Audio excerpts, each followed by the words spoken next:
At 6 a.m, it's breakfast on GB News. My name's Tom Harwood and join me 9:30 a.m. every weekday for The Briefing, your one-stop shop for everything you need to know about what's going on in politics today. I wonder if this is a deal that might need to be like the biscuits in this factory, twice baked. Is there not an opportunity here to win out against the extremes? Tom Harwood, GB News. What are you going to do about it? Things should have been done differently, and they certainly are being done differently. Don't miss it. The Briefing with me, Tom Harwood, 9:30 Monday to Friday on GB News. Where would you like to go? Just take me to the studio, please, Matt. You know where you're going. I've got a show to do. Friday Night Feast on GB News, 7 p.m. And it's like nothing you've ever seen before. We take a different angle on the week's biggest news stories. The viewers and listeners set me some absolutely mad challenges to do. We tried to rehome a rescue dog. And yes, there's some other wacky stuff in there as well. I feel like I could take on the world. Well, that's that. Friday Night Feast with me, Patrick Christie's, every Friday, 7 till 9 p.m. on GB News. Be there.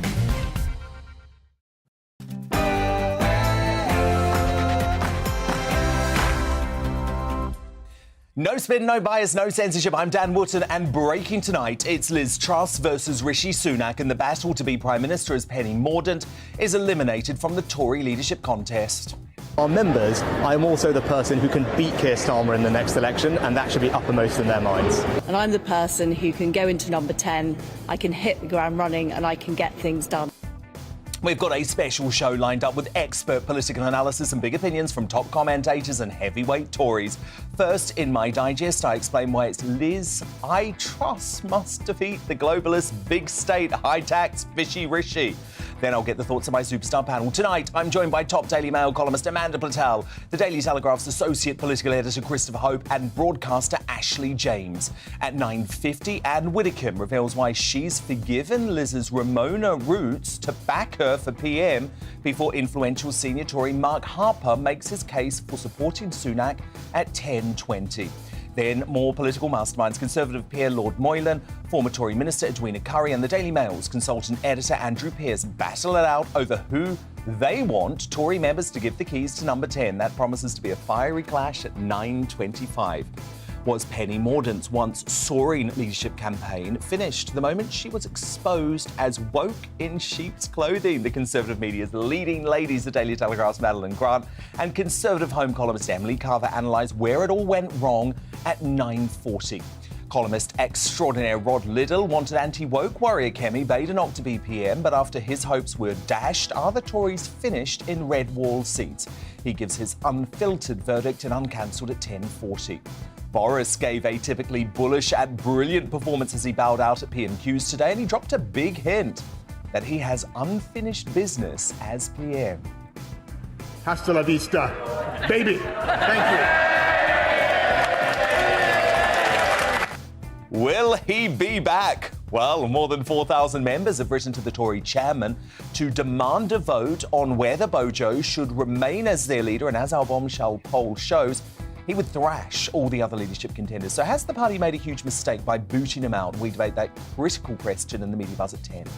Elsewhere, with Britain staring down the barrel of a recession, are public sector workers unreasonable to threaten more strikes if they don't receive above-inflation pay rises? We'll tackle that at 10:30.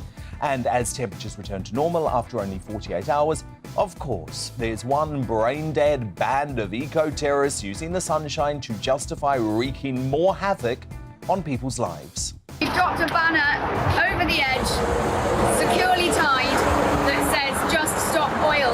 We are risking our civil liberty being up here. I'll have some more choice words for those green goons later on in the show. And as ever, you'll get a first look at tomorrow's front pages hot off the press before I name tonight's greatest Britain and Union jackass at 10:50. This is Dan Wootton tonight. Let's go.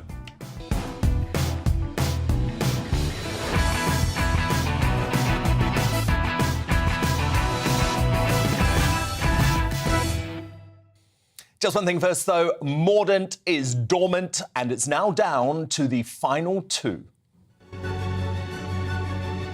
Fishy Rishi Sunak versus Liz Truss. There they are. And while the backlash against Boris grows in the Conservative Party in terms of the fact that it's going to be seen as a historic mistake to have dumped the PM who delivered Brexit, just like the defeat of Churchill after World War II, He is gone for now. But I mean, seriously, look at what we've been left with. The numbers of votes cast for each candidate is as follows. Mordaunt, 105. Sunak, 137. Truss, 113.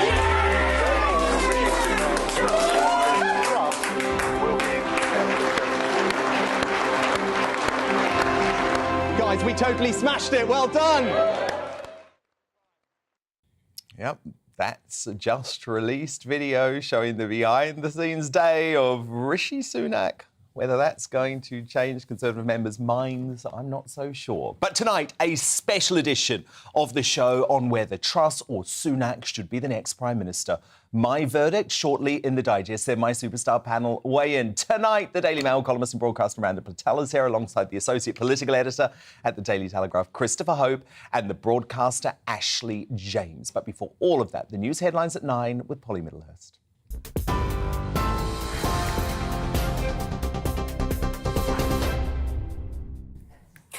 Dan, thank you. The top story tonight, as you've just seen, Rishi Sunak and Liz Truss are now in the final two to become the next leader of the Conservative Party and ultimately the new Prime Minister.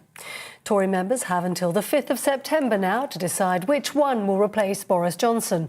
Penny Mordaunt was knocked out of the leadership race after scoring the fewest votes out of the three. Mr Sunak believes he's the only person that can win the next general election. This leadership contest has shown that we've got fantastically able people at the top of our party. All of them bring something exceptional to the table. But at this point, the question for our members is, who is the best possible person to beat Keir Starmer in the next election? And it's clear that I'm the only candidate who can do that. Well, the former Foreign Secretary Liz Truss says she's delighted by the result. What's important is that we hit the ground running. We've got 2 years until a likely next general election. And I want to deliver for people. I want to deliver lower taxes. I want to help struggling families. I want to make sure that we unleash all the potential and talent across Britain. Ukraine's First Lady has appealed to the United States for more defence systems to help defeat Russia. Olena Zelenska urged the US Congress to provide more air support in the fight against President Putin, now in its 5th month, saying weapons could help assure victory. The US has already donated over £6.5 billion in security assistance since the war began. The wife of Ukraine's President Zelensky, who received a standing ovation, asked how many times families would be destroyed by the war. The war is not over. The terror continues. And I appeal to all of you on behalf of those who were killed, on behalf of the people who lost their arms and legs, and those who wait for their families to come back from the front. I'm asking for weapons. Weapons that won't be used to wage a war on somebody else's land, but to protect one's home and the right to wake up alive in that home. News here at home, and a retired pig farmer has been sentenced to life in prison with a minimum term to serve of 18 years for murdering his wife 4 decades ago. The remains of David Venable's wife were found 3 years ago in a septic tank on a farm in Worcestershire he once owned with her at the time of the murder. The 89-year-old reported his wife, Brenda Venables, missing in 1982 after he'd already killed her. The prosecution said he'd wanted to resume his long-standing affair with another woman.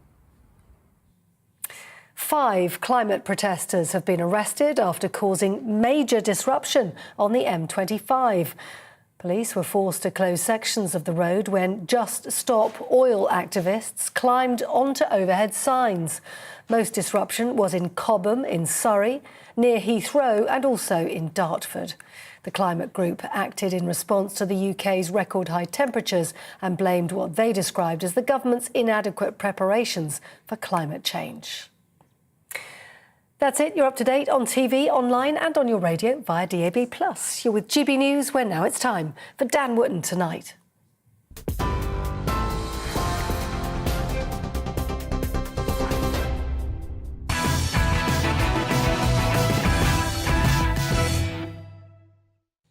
Well, I knew it was a mistake. I warned them, but the decision by Conservative MPs to depose Boris Johnson less than 3 years after a historic landslide looks more insane by the day. The Prime Minister's swashbuckling and energetic PMQ's farewell today just emphasised that point even further. He's got the union barons pulling his strings from beneath him. That's the truth. Focus on the road ahead, but always remember to check the rear view mirror. And remember, above all, it's not Twitter that counts. It's the people that sent us here. Mission largely accomplished.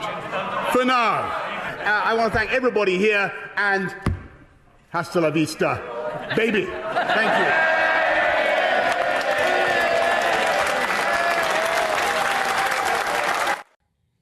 For now, I think being the key words. And the results of my major poll asking you who you want to be Prime Minister versus the final three leadership contenders were extraordinary.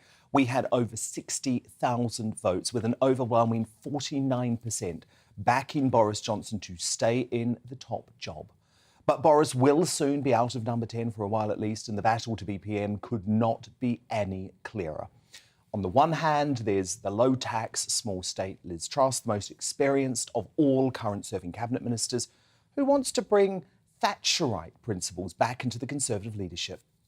The aggression by the Russian government and attempts to relitigate the past are seriously undermining Russia's international standing. Russia has a choice which can result in a better future for Europe, Russia, and the Russian people. Britain has always stood up to bullies. We've always been risk takers, so we are prepared to be bold, using our strength in security and diplomacy, our economic heft, and our will and agility to lead the way. Now is the time to be bold. We cannot have business as usual economic management, which has led to low growth for decades. We need to deliver on Brexit and the opportunities it offers. Raising taxes at this moment will choke off economic growth and will prevent us getting the revenue we need to pay off the debt. I can lead, I can make tough decisions, and I can get things done. I am ready to be Prime Minister from day one. Then there's the Boris backstabber-in-chief, Fishy Rishi Sunak, a big state, high-tax former Chancellor with a super-rich wife and a love of a Californian lifestyle who increased the UK's tax burden to the highest it's been in 70 years. Let me tell you a story. I have friends who are aristocrats, I have friends who are upper class, I have friends who are, working class, but I'm not working class. What is your definition of a woman? As I said, I would exactly agree with what the Prime Minister said at Prime Minister's Question Time. I thought he answered the question very well. An adult human female? Sorry, Julie, as I said, I thought the Prime Minister answered the question brilliantly. Boris Johnson is one of the most remarkable people I've ever met. And whatever some commentators may say, he has a good heart. I will deliver tax cuts, but I'll do so responsibly. But I'll also get the economy growing, seizing the opportunities of Brexit to make sure that this is the best country in the world. Rishi, you have raised taxes to the highest level in 70 years. Yeah, so all together? Yeah, all together. Scan them for me. Yeah, I know you want to. And despite the promise of a positive campaign that would avoid blue-on-blue attacks, Sunak posted this video within hours of the result being announced, claiming Truss would lose to Labour. Crucially, who is the best person to beat Keir Starmer and the Labour Party at the next election? I believe I'm the only candidate who can do that, and that's what we're going to talk to all our members about now. If that's positive, I hate to see what's coming when he sees how far behind he lags among Tory members. And as I've written in a new column for Mail Online tonight, Sunak is slick but completely soulless, like a droid of a political candidate dreamed up in a lab and controlled by the globalist organisations like the World Economic Forum and the World Health Organisation that I've come to distrust. By contrast, I'm secure in the knowledge that the current Foreign Secretary, the most experienced member of the Cabinet, was opposed to unnecessary COVID lockdowns and will take the fight to China and Russia. On the economy, it's a total no-brainer. Sunak has led us to hell in a handbasket with incessant multi-billion giveaways funded by devastating tax rises. Truss has pledged to cut taxes and reduce the size of the state, the entire purpose of the Conservative Party.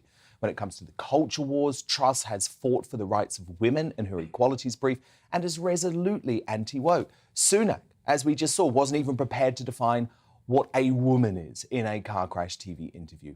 As an ardent Brexiteer, it may seem counterintuitive to back the candidate who voted to remain, but in her actions as the International Trade Secretary, trusted more than virtually any other minister to prove she believes in the Brexit dividend. My private conversations with her cabinet colleagues have reassured me that she is the safest bet to secure Brexit against the force of the deep state rejoiner blob, which poses such a threat to this country. Truss isn't the finished article, I admit that, but neither was her political inspiration, Margaret Thatcher, when she first became Conservative leader. The trick now is for Truss, if she wins, which she should do, to emulate the approach of the Iron Lady and not crumble like Theresa May the moment she enters number 10.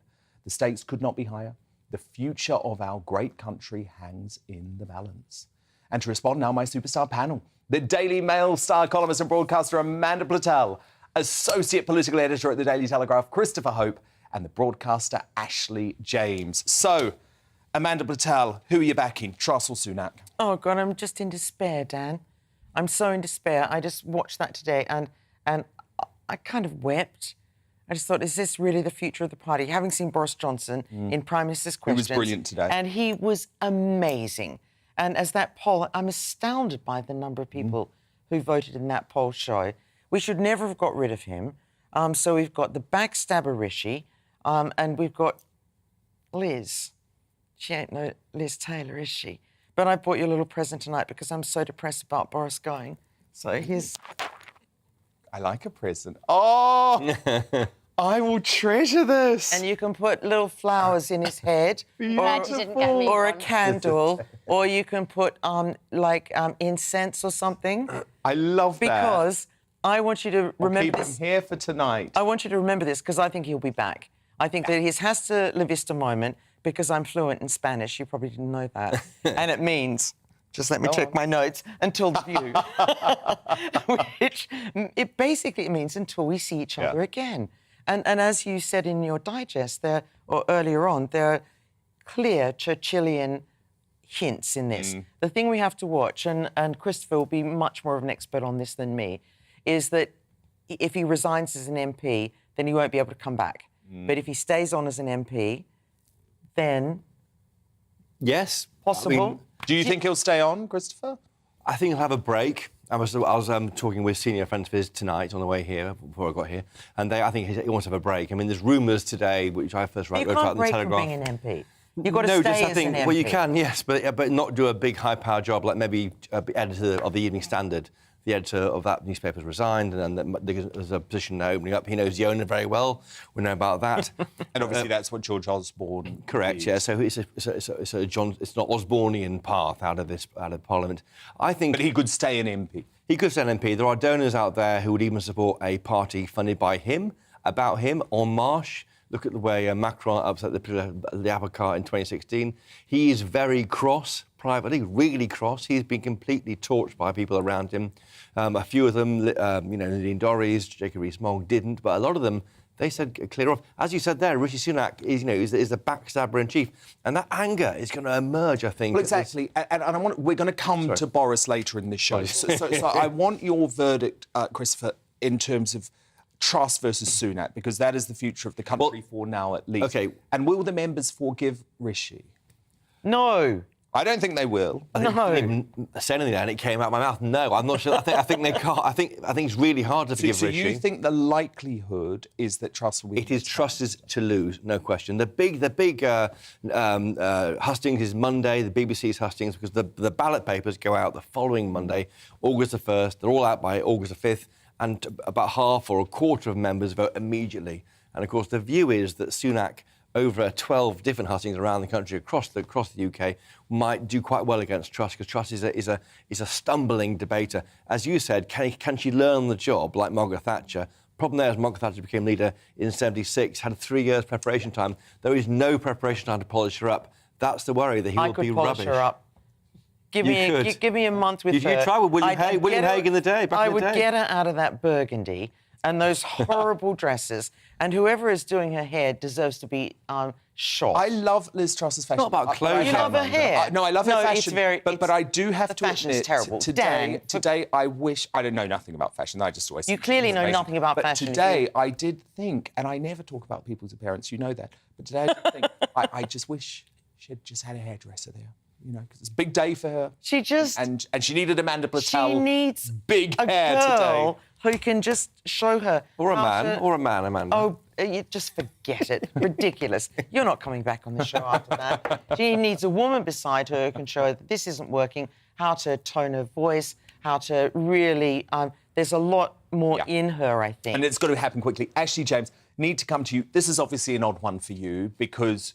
It's you like clearly watching were the not a worst fan on X Boris. Factor ever. What I do think is that it seems to me that there are people on the left, the right, the centre who all feel a bit depressed about the results. And what I think is interesting is we now have two candidates who were the closest to Boris Johnson. It's no change. And I think we wanted change. You know, people were unhappy with Boris for his conduct.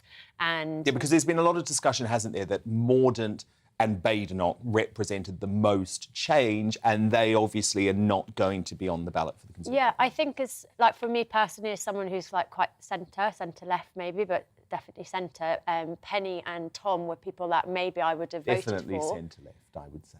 Yeah, well, left for now. But Penny and Tom, I enjoyed hearing what they were saying, and I found it refreshing, and I think there was an authenticity to them. Kemi, she was exciting. She's obviously not my type of person, but she would have brought change to the Conservative Party, which I think they need. And we're left with these two, Rishi Sunak, who...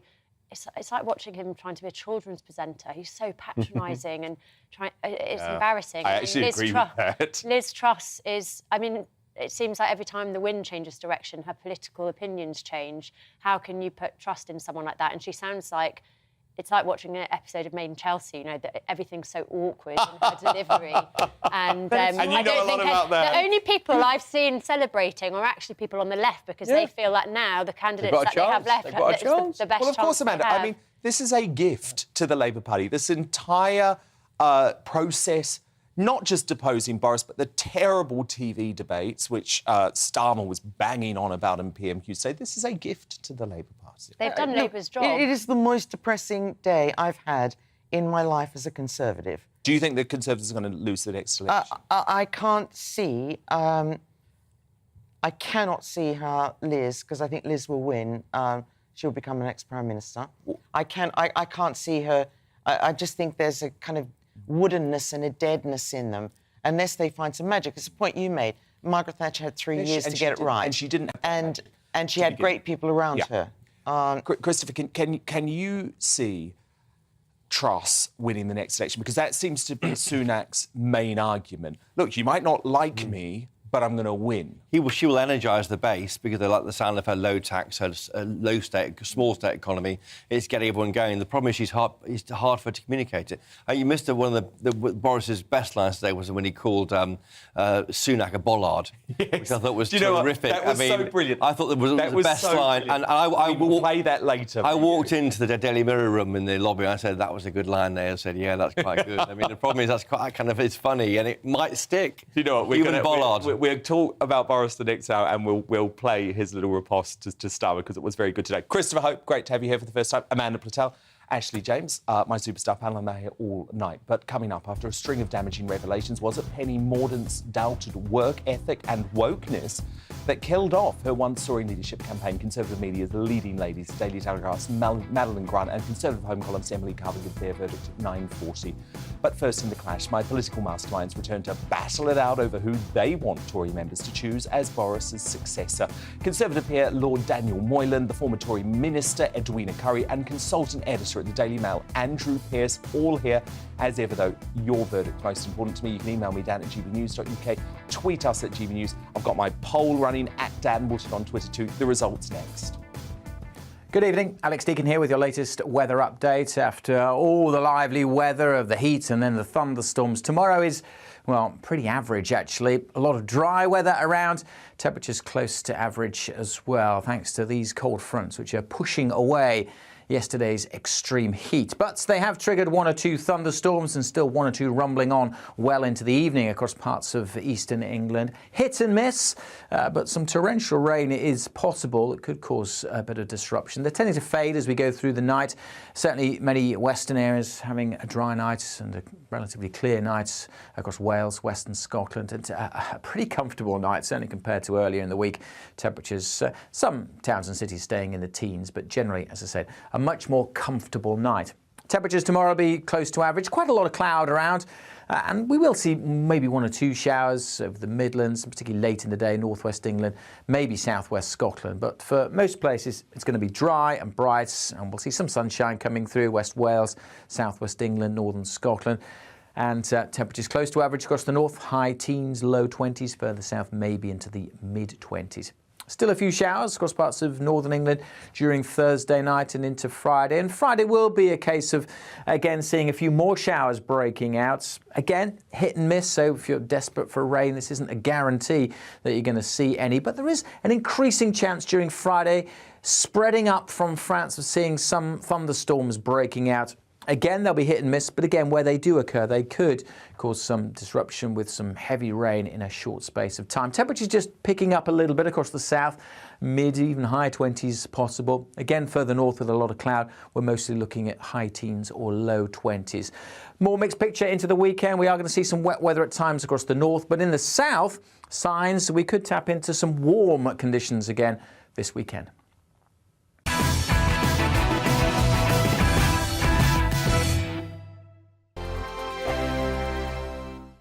We are GB News. We're right across this great nation.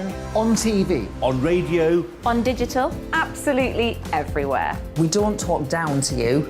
We embrace all voices with honest and civilised conversation. We are not part of the establishment. We're one of you. And we're only getting started. Join us on GB News, the People's Channel. Britain's news channel.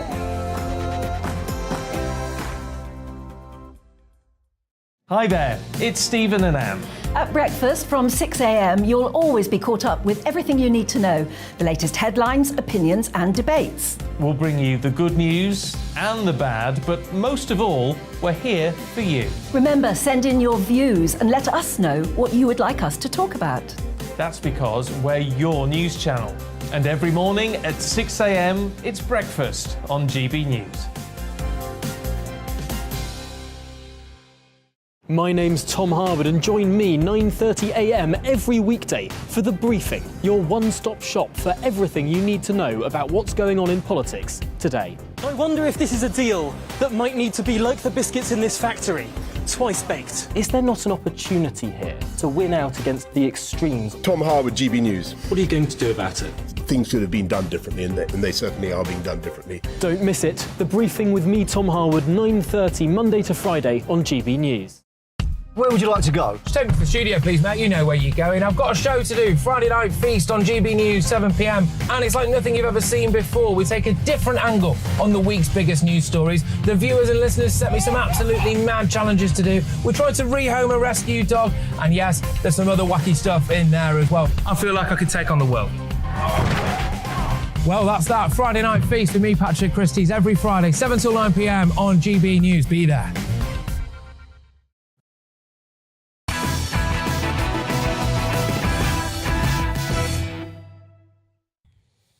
Anne Widdecombe for Truss and Mark Harper for Sunak coming up in the next hour. But first, it's time for The Clash. After woke Tory candidate Penny Mordaunt was unceremoniously knocked out of the final ballot to be Britain's next PM, we're down to a showdown between Fishy Rishi and Liz Truss. And as we saw yesterday in a poll by YouGov of Conservative members, it seems Sunak's hopes of becoming PM could be in trouble, with only 34% of those who vote in the contest backing the former Chancellor compared to Truss's 54%. Here's what the two remaining candidates said after making the final two.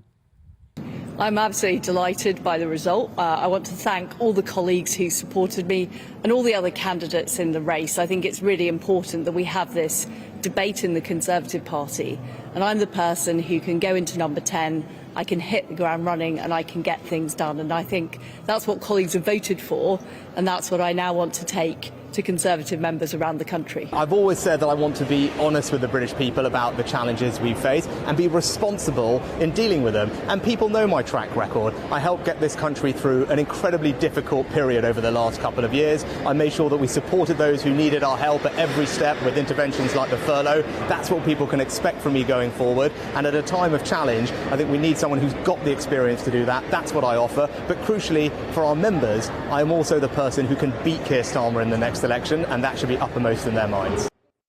So a simple but important question tonight. Who should Tory members choose to be the next Prime Minister, Rishi Sunak or Liz Truss? Well, you can vote now in my exclusive poll on my Twitter at Dan Wootton.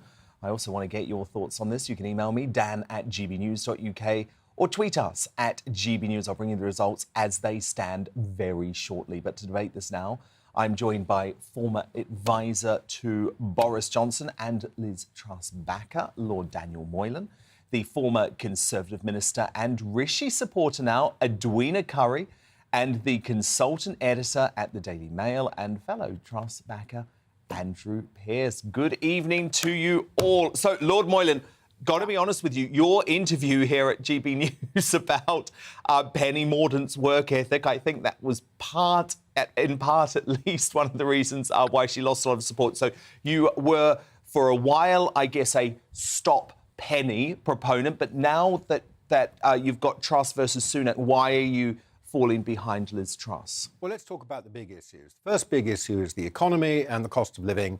The second big issue is finishing off Brexit and taking advantage of the opportunities it gives. And what I find is, I'm afraid, although he's the Chancellor, or was until recently, the Chancellor of the Exchequer, I find Rishi Sunak's economic policies completely incomprehensible. I do not know why he wants to keep taxes high. He says it's to control inflation, but nobody thinks you control inflation through taxes. Inflation is a monetary phenomenon, and the Bank of England is meant to be there sorting out inflation for us. In the meantime, the Treasury's rolling in money. It's got much more in than it expected, and people need help, and that's what the tax system is meant to be there for. So I simply don't understand his economic policies, and I think he's been captured by the Treasury officials. And if he's captured by the Treasury officials, who's to say he isn't going to be captured by officials when it comes to number 10? On the other hand, Liz Truss seems to be talking much more economic sense to me. Secondly, just on Brexit, Liz Truss is the one who has been pushing to free Northern Ireland from European Union control. I think she could have pushed harder. I'd like to see her push harder. She's been working in that direction. That's necessary for us to be able to take advantage of our Brexit freedoms. Whereas what we hear from inside the cabinet, if things are reported properly, is that Rishi has been blocking that with Michael Gove at every stage. So I'm afraid on the two big issues, I just feel Liz is in the right place, her heart's in the right place, she's pointing in the right direction. And Rishi, I just don't even understand some of what he's saying. Edwina Currie, given all of that, why are you backing Sunak? Well, let me correct you first of all, Dan. I think either of them could actually defeat Keir Starmer and the Labour Party. So you're not anti-Truss, you just prefer Sunak? Well, they'll only do it if the economy over the next 2 years is looking good, and if people are feeling confident that they've got a very competent government in charge. And you don't need, a lot of A-level economics, although I've got 2 degrees in economics, to know that if you put a lot of money into people's pockets in the middle of an inflationary crisis, all you do is add fuel to that fire. You just end up with more inflation. So why is it better in the government's pockets? They're spending it as well. Hang on a minute. If you cut tax with the purpose of helping people over this inflationary crisis, what that means is you're going to put more money in people's pockets just at the time when actually we need people to make choices that will reduce the damage that inflation can do. So that this time next year, prices are actually starting to come down. That will not happen if you make big, big changes, as Liz Truss has said, in order to put more money in people's pockets. That worries me. The other thing that worries me about Liz Truss is she is very wooden, and she could easily, even with better clothing chosen by Amanda Platel, as we heard a few minutes ago, I think she's another Theresa May, and I think in practice she would be sat on. Rishi's got the brains. I like his economic policies. Margaret Thatcher was always extremely cautious. extremely cautious. She tried to make sure that we had sound finance. You talked about the entire purpose of the Conservative Party being to cut taxes. Dan, both Dans, I've been member of the Conservative Well, Party. cut taxes since and have a small state. Children. It's not their purpose. The purpose of the Conservative Party is to run the economy well, much better than any socialist government ever could do. And that's a promise that we do have to keep. Andrew Pearce, obviously, you also played a bit of a role in the downfall of Penny Mordaunt with your fascinating exposés in the Daily Mail over the past week. So I would assume that you agree this is probably the right final two. Why do you prefer Truss to Sunak? Look, I've got a problem with Sunak in a number of respects. He's lumbered this country with the highest tax burdens for 70 years. That's not where we should be with a Conservative government. I also think there's real issues here. I think his wife's non-dom status, which carried on while he was Chancellor of the Exchequer, is going to be a big problem, which the Labour Party will play for all it's worth. They'll also play for all it's worth that he's an incredibly wealthy politician. I think we shouldn't discriminate against people coming into Parliament because they're very wealthy, but they are the first politicians. He's the first politician in British history to make the Sunday Times rich list. That also will be an issue when as Prime Minister, he's trying to relate to people during the worst cost of living crisis. And what about the fact, Andrew, that he had this green card until very recently? Well, that also I find very troubling, because it suggests to me that he had the green card until last October. He'd been a government minister for many years by then. It struck me that he was almost keeping his options open. Maybe America is the best option for me. Maybe it isn't. And we know his wife, when the non-dom status came out, he was very chippy and upset about that and said we were unfairly penalising his wife. No, I'm sorry. You're the finance minister of the country and your wife is a non-dom. That is a legitimate area for the press and the media to look at. And he didn't handle it very well, which suggests to me he's touchy, he's thin-skinned. And as Edwina Curry knows, if she's not touchy and she's certainly not thin-skinned, she's got a skin like a rhinoceros. You need skin like a rhinoceros if you're going to be a Prime Minister. Liz Truss certainly has that. Edwina, do you have any concerns about those personal scandals when it comes to Sunak? Because surely Labour would really exploit them at the next general election. I don't have any worries about the green card. I had a green card when I was 18 and I was told it was for life. I imagine if I wanted to go and work in America, I could resurrect it in one way or another. The fact that you are qualified to work in another country doesn't exclude you from being in a senior position in this country. I mean, Boris Johnson still had dual citizenship till 2016. And he'd been in and out of Parliament and governing London, all sorts of things. That I don't think matters. I think the non-dom thing for his wife probably does, and I've tweeted about this. I don't think you can be Prime Minister of this country if your wife has a tax residency in another country. I think the conversation in the Sunak household has to be, darling, do you really love me? Am I worth the £400 million, or whatever the figure is, that you will have to pay in tax to the United Kingdom? Yeah. I hope you are. Yeah. Lord Moylan, I want to ask you about Brexit. Oh, sorry, Andrew, you come back and then I'll get to Lord Moylan. No, I was going to say, the other thing is, look at the poll today, the results. Boris Johnson, in this stage of their leadership election in 2019, had comfortably more than 50%. Rishi Sunak hasn't even got 40%. And if it had been just the two of them, I think Truss would have been way ahead. I think that's a worry. He hasn't got commanding support of the MPs, and he's certainly not going to have support, I don't think, of the party activists, who won't like one fact, of course, that he knifed Boris in the back. As we know, he who wields the knife doesn't tend to wear the crown. Ask Michael Heseltine. Lord Moylan, I want to ask you about Brexit, because, of course, it remains a defining political issue in this country. Do you have full trust in Truss, even though she did tick the box for Remain? I have more trust in Truss than I have in Rishi, simply on the recent track record. The key issue is to do, as I said, with Northern Ireland and getting the whole of the United Kingdom out of the European Union. That frees us up to do the deregulatory stuff we need to do. And she is better on that than Rishi has been. I just want to come back to what Edwina said, and quite a lot of people have said that she's wooden in her manner, and I can see that, you know, I can see the force of that when she's on television. I was at some hustings today with her in person, and I was very impressed at how actually engaging she was speaking from a podium in real life. And I actually think she's better. She's learning. So, I mean, they've both got a lot to play for. As you said, this is not a slam dunk for either side. And they've got to appeal to the membership now. I think Liz goes into this race ahead of Rishi with the members, but Rishi has a lot to play for. I think he could persuade people. I'm not sure he's going to do it by slick videos. I think he's got to persuade the members that he's a real person. Exactly. And that he's got more depth to him than just the smile. And I think he's got to explain his tax policies, because I listened to what Edwina said, but what Edwina's talking economic illiteracy, despite her 2 degrees.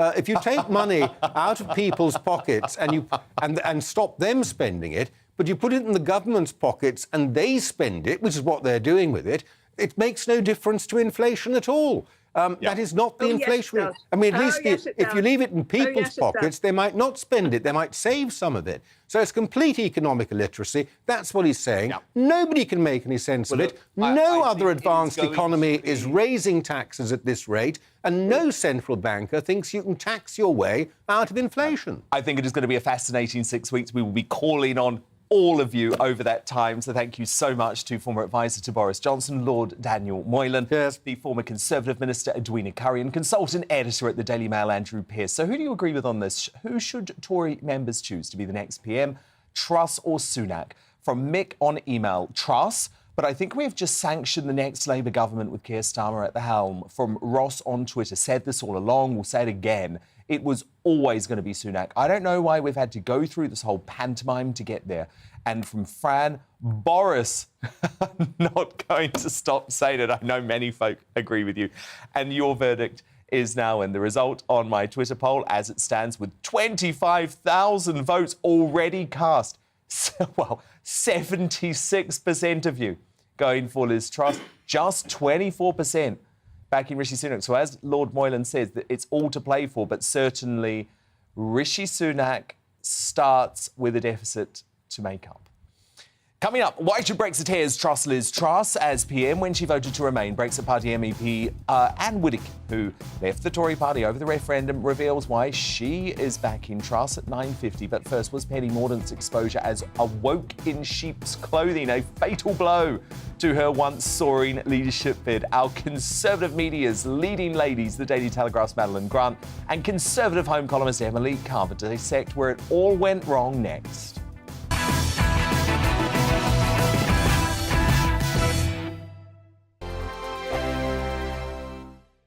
We are GB News. We're right across this great nation. On TV. On radio. On digital. Absolutely everywhere. We don't talk down to you. We embrace all voices with honest and civilised conversation. We are not part of the establishment. We're one of you. And we're only getting started. Join us on GB News, the People's Channel, Britain's news channel.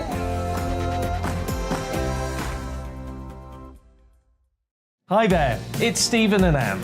At breakfast from 6 a.m, you'll always be caught up with everything you need to know, the latest headlines, opinions and debates. We'll bring you the good news and the bad, but most of all, we're here for you. Remember, send in your views and let us know what you would like us to talk about. That's because we're your news channel. And every morning at 6 a.m, it's breakfast on GB News. My name's Tom Harwood and join me 9:30 a.m. every weekday for The Briefing, your one-stop shop for everything you need to know about what's going on in politics today. I wonder if this is a deal that might need to be like the biscuits in this factory, twice baked. Is there not an opportunity here to win out against the extremes? Tom Harwood, GB News. What are you going to do about it?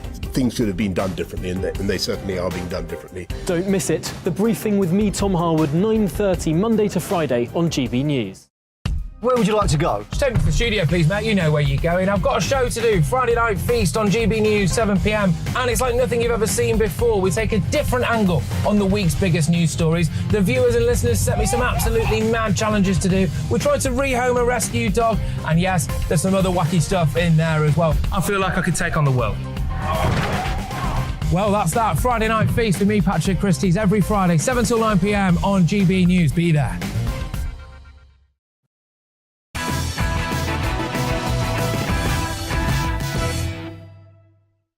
Welcome back. So it's Liz versus Rishi in the battle to be PM, but today's final ballot of Tory MPs marked the rapid fall of Penny Mordaunt, who was favoured to lead the country just 1 week ago. Questions about the Trade Minister's work ethic and wokeness derailed her campaign after a string of damaging insights, including 2 fascinating revelations given here on this show. The problem is with Penny is that she's just not the brightest tool in the box, and that the insidious thing that's happening is that a whole bunch of really powerful, clever people are supporting her because they want her in as a puppet Prime Minister. Penny Mordaunt was the Bill Minister taking the bill through Parliament. And what happened was, in the bill, it referred to me as a pregnant person. I actually was personally quite offended by it. I thought I'm a pregnant woman and I think that should be honoured in the legislation. The record shows very clearly, I mean, it's indisputable what Penny's position was, and that was that she opposed changing the language. I do see Penny as the woke candidate.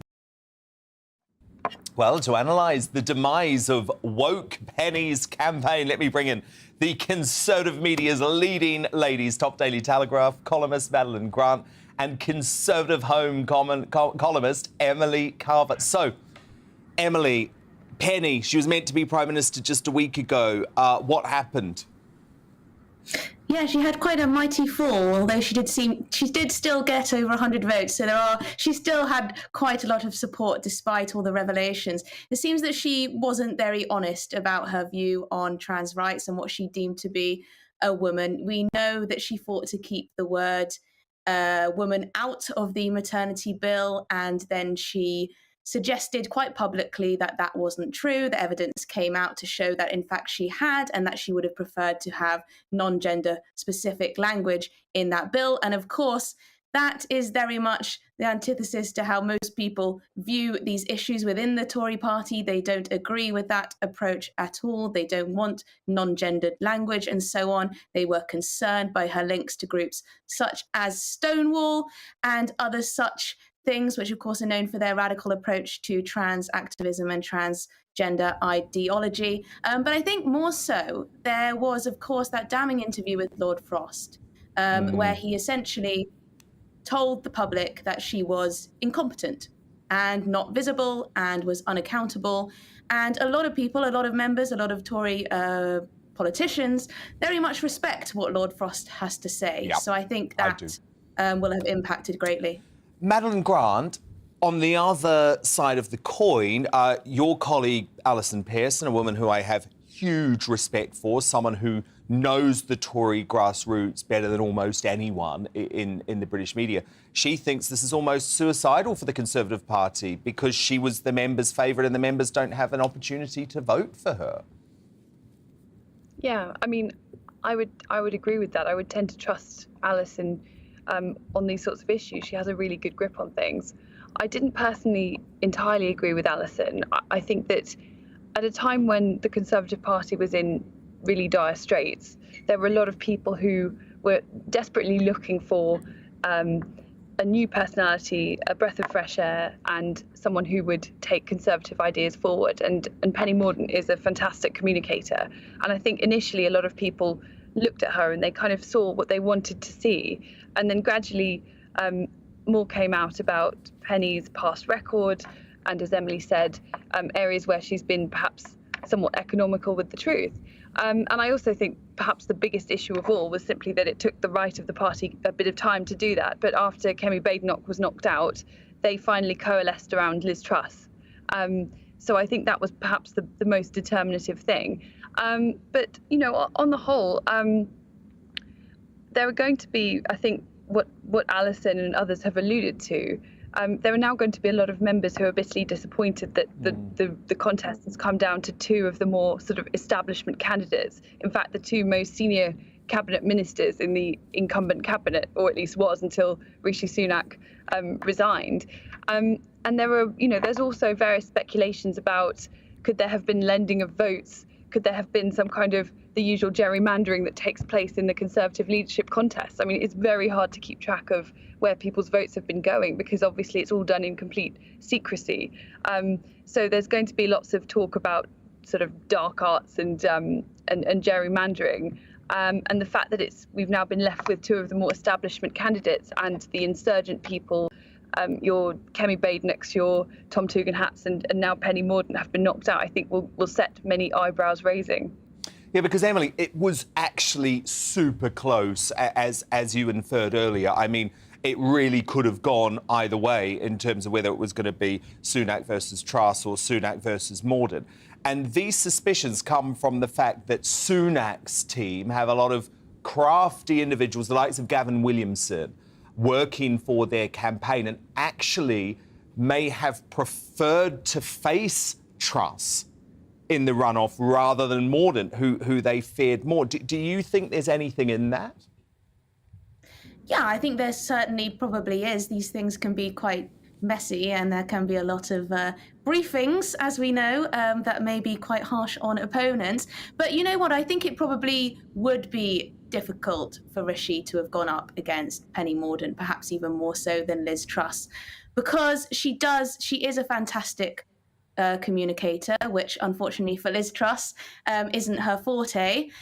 She does come across as patriotic. She does come across as someone who potentially could at least look and appear like a prime minister, and someone who could potentially garner enough support from the broader public, not just traditional Conservative voters. Perhaps she could have maintained that red wall come a general election. Having said that, there could have been weeks of new evidence coming to light about all her various woke views that Conservative members won't approve of. So it certainly could have gone either way. But yeah, because she had dropped in the polls. She has the policies that people want. A lot of she needs to improve the performance now, I agree. Madeline Grant, just finally, where to now for Penny Mordaunt? Because she's gone from a relatively low-profile minister to one of the most famous political faces in the country. Do you think she's secured herself a big job in the next cabinet, whether it's a Sunak premiership or a Truss premiership? Well, I would assume so. I don't really know what the lie of the land is within those campaigns, and obviously much depends. But I think that she's now in a very strong position, and obviously, as I said before, Conservative MPs are quite crafty and perhaps quite indiscriminate in the promises that they might make and the guarantees they give.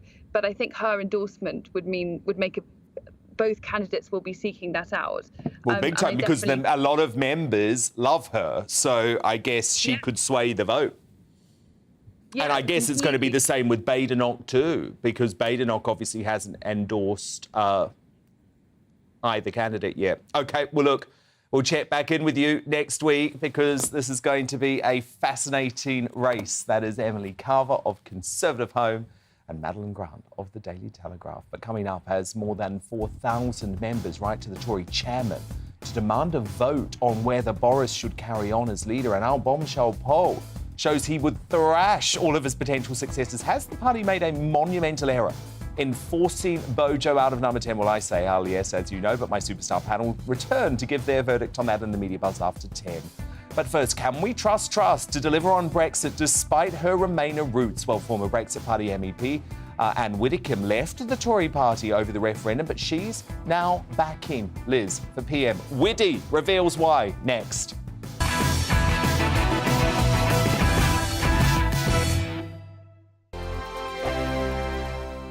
We are GB News. We're right across this great nation.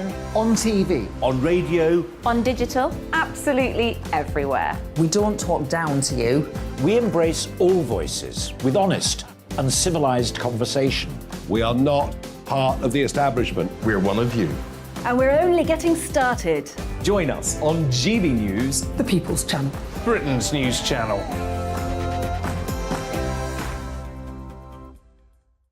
Hi there, it's Stephen and Anne. At breakfast from 6 a.m, you'll always be caught up with everything you need to know, the latest headlines, opinions and debates. We'll bring you the good news and the bad, but most of all, we're here for you. Remember, send in your views and let us know what you would like us to talk about. That's because we're your news channel. And every morning at 6 a.m, it's breakfast on GB News. My name's Tom Harwood, and join me 9:30 a.m. every weekday for The Briefing, your one-stop shop for everything you need to know about what's going on in politics today. I wonder if this is a deal that might need to be like the biscuits in this factory, twice baked. Is there not an opportunity here to win out against the extremes? Tom Harwood, GB News. What are you going to do about it? Things should have been done differently, and they certainly are being done differently. Don't miss it. The Briefing with me, Tom Harwood, 9:30 Monday to Friday on GB News. Where would you like to go? Just take me to the studio, please, mate. You know where you're going. I've got a show to do. Friday Night Feast on GB News, 7 p.m. And it's like nothing you've ever seen before. We take a different angle on the week's biggest news stories. The viewers and listeners set me some absolutely mad challenges to do. We tried to rehome a rescue dog. And yes, there's some other wacky stuff in there as well. I feel like I could take on the world. Well, that's that. Friday Night Feast with me, Patrick Christie's, every Friday, 7 till 9 p.m. on GB News. Be there.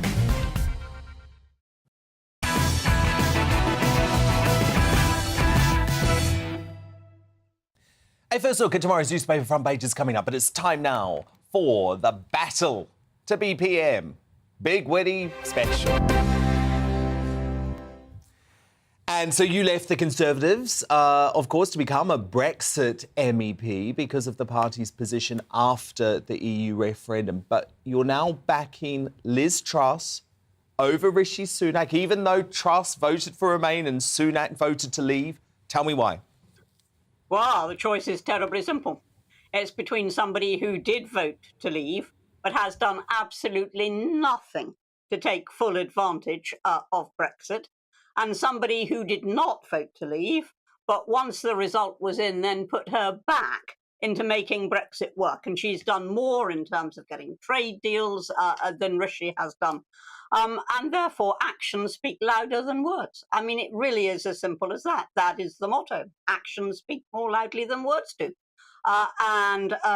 Rishi may and did, and I'm very pleased that he did, vote leave and talk about it.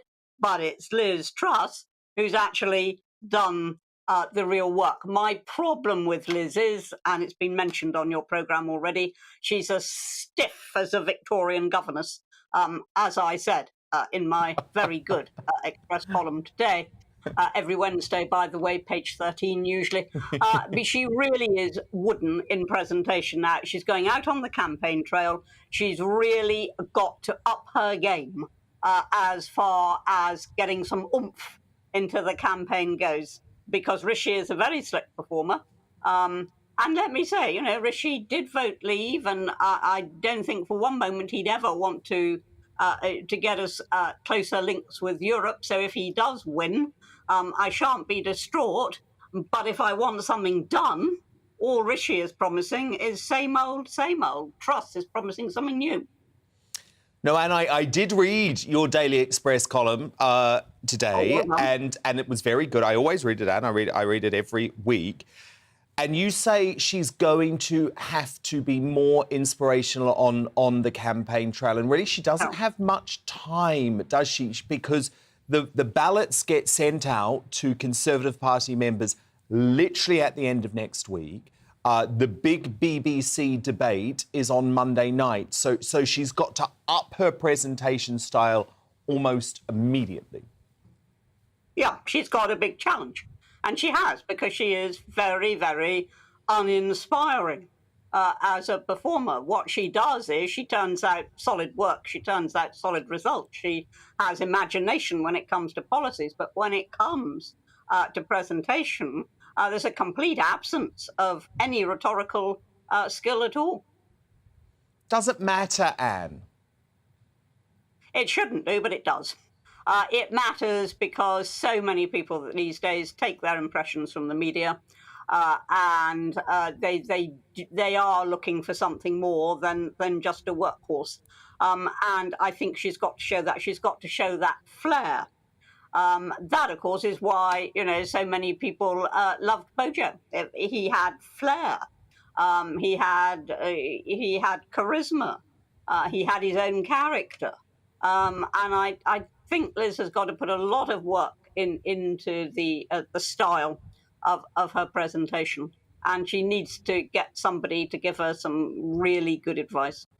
I think she just has to show the real her, Anne, because I played the clip earlier in the week, actually. There was that fascinating moment in the ITV debate on Sunday night, which was really quite unedifying overall, you know, because it was blue on blue and they were going for each other. Yeah, not a good debate. But Sunak was given a chance to ask any question of the folk on stage, and he chose to go for Truss. And he said, oh, you know, what do you regret more of voting for Remain or being a Lib Dem? And he thought it was a real mic drop moment, a real gotcha moment. But actually, off the cuff, with no notes, Truss relaxed and she told her story. You know, and her story is really fascinating. Yes, she did have left-wing activist parents. She did go to a comprehensive school in Leeds, and she's been on a political journey. And actually, I found that moment of her incredibly compelling. Yes, I mean, the fact that somebody has in the past voted a different way does not exclude you from subsequently seeking office in a different party or on a different side of an argument. If Rishi would only show some imagination... Yeah. He's like a robot, Anne. He's too slick for me. I would think he would be the safer option if he had any imagination at all, but he doesn't.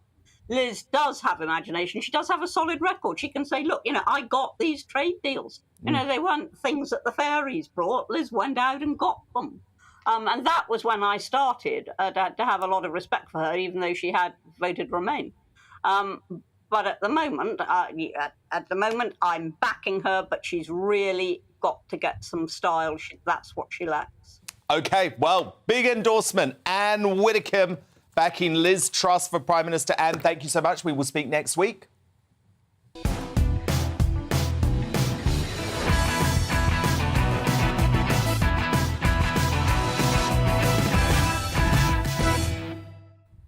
It's 10 p.m. I'm Dan Wootton. Tonight, following the final vote by Conservative MPs this afternoon, either Rishi Sunak or Liz Truss will be the next Prime Minister. But has Boris Johnson dropped a hint that today's PMQs might not be his last?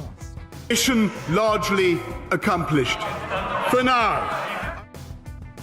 Well, more than 4,000 Tory members have written to the party chairman to demand a vote on whether Boris Johnson should be added to the ballot alongside Fishy Rishi and Truss. So have MPs made a huge mistake by booting him out of number 10. My Superstar panel will weigh in on that next. Daily Mail star columnist Amanda Patel, the Daily Telegraph's political associate editor Christopher Hope, and broadcaster Ashley James. Plus, now that power is transferred over to Conservative Party members, does Sunak supporter and MP Mark Harper really believe that the former Chancellor can go all the way?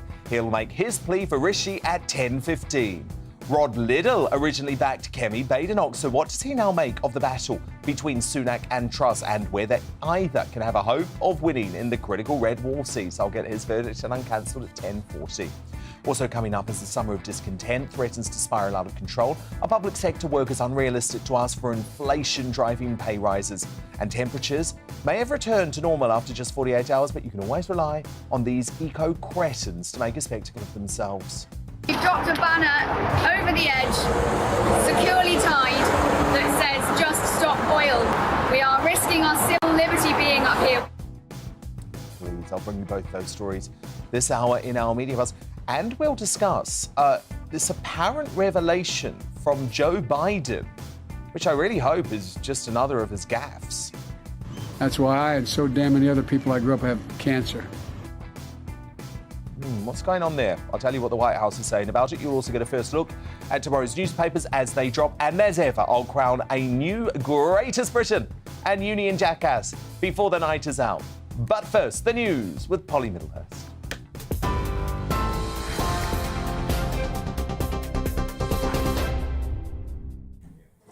Dan, thank you. The top story tonight, Rishi Sunak and Liz Truss are now the final two contenders to become the next leader of the Conservative Party and ultimately the new Prime Minister. Tory members now have until the 5th of September to decide which one will replace Boris Johnson. Penny Mordaunt was knocked out of the leadership race after scoring the fewest votes out of the three. Mr Sunak believes he's the only person who can win the next general election.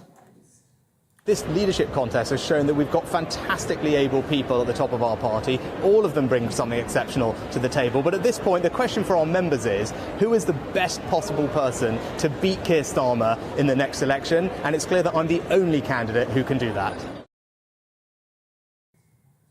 Well, Liz Truss says she is delighted by the result. What's important is that we hit the ground running. We've got 2 years until a likely next general election. And I want to deliver for people. I want to deliver lower taxes. I want to help struggling families. I want to make sure that we unleash all the potential and talent across Britain. Well, Boris Johnson made his last appearance at Prime Minister's Questions with this. Hasta la vista, baby. Thank you.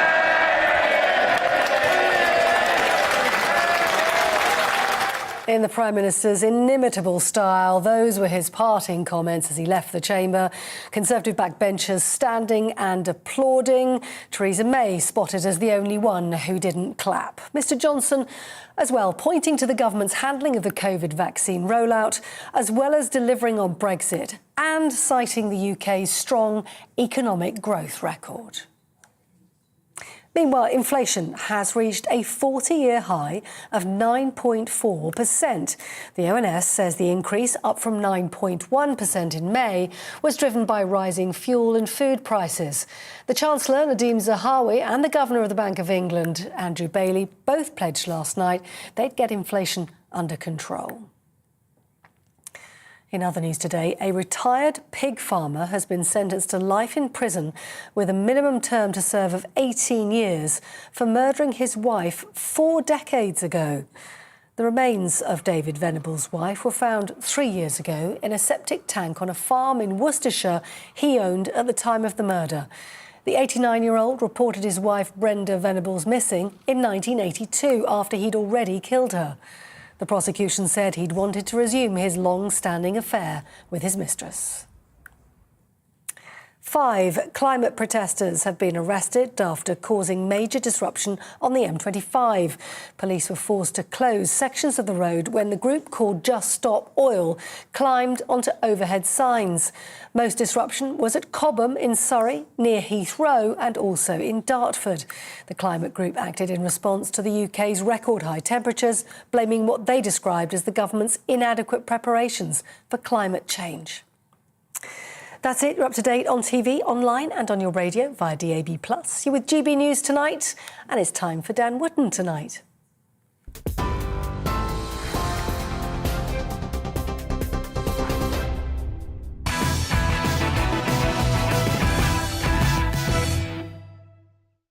Tomorrow's News Tonight now on Our Media Buzz.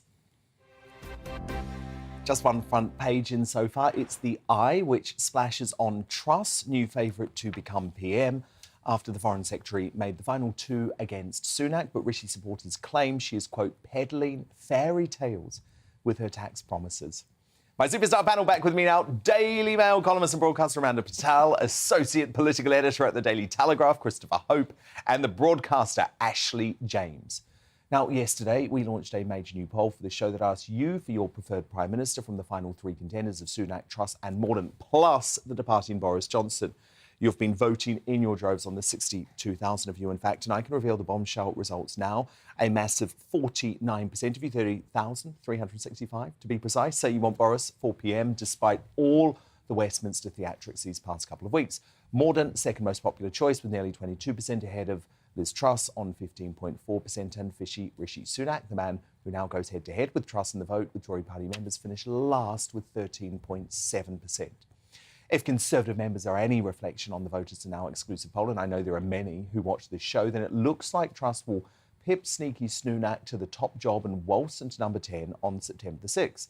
But the hard truth here for Tory MPs who coldly stabbed Boris in the back and forced him to resign, many of whom only got their jobs because of Bojo's electoral talents, is that he would still wipe the floor with absolutely everybody. So has the party made a huge mistake, and I mean monumental mistake, in booting Boris out of number 10? Well, an exclusive story broken by tonight's superstar panellist, the brilliant Christopher Hope, shows more than 4,000 Tory party members are demanding a vote on whether Boris should still carry on as leader by including him in the final ballot. If tonight's poll is anything to go by, he'd win at a canter. And when you look at his final barnstorming performance at PMQs today, where he wiped the floor with Starmer to rapturous applause from his backbenchers, it's not hard to understand why. Every time something needs to be done, Mr. Speaker, they try to oppose it. He's just a great pointless human bollard, Mr. Speaker. That's what he is.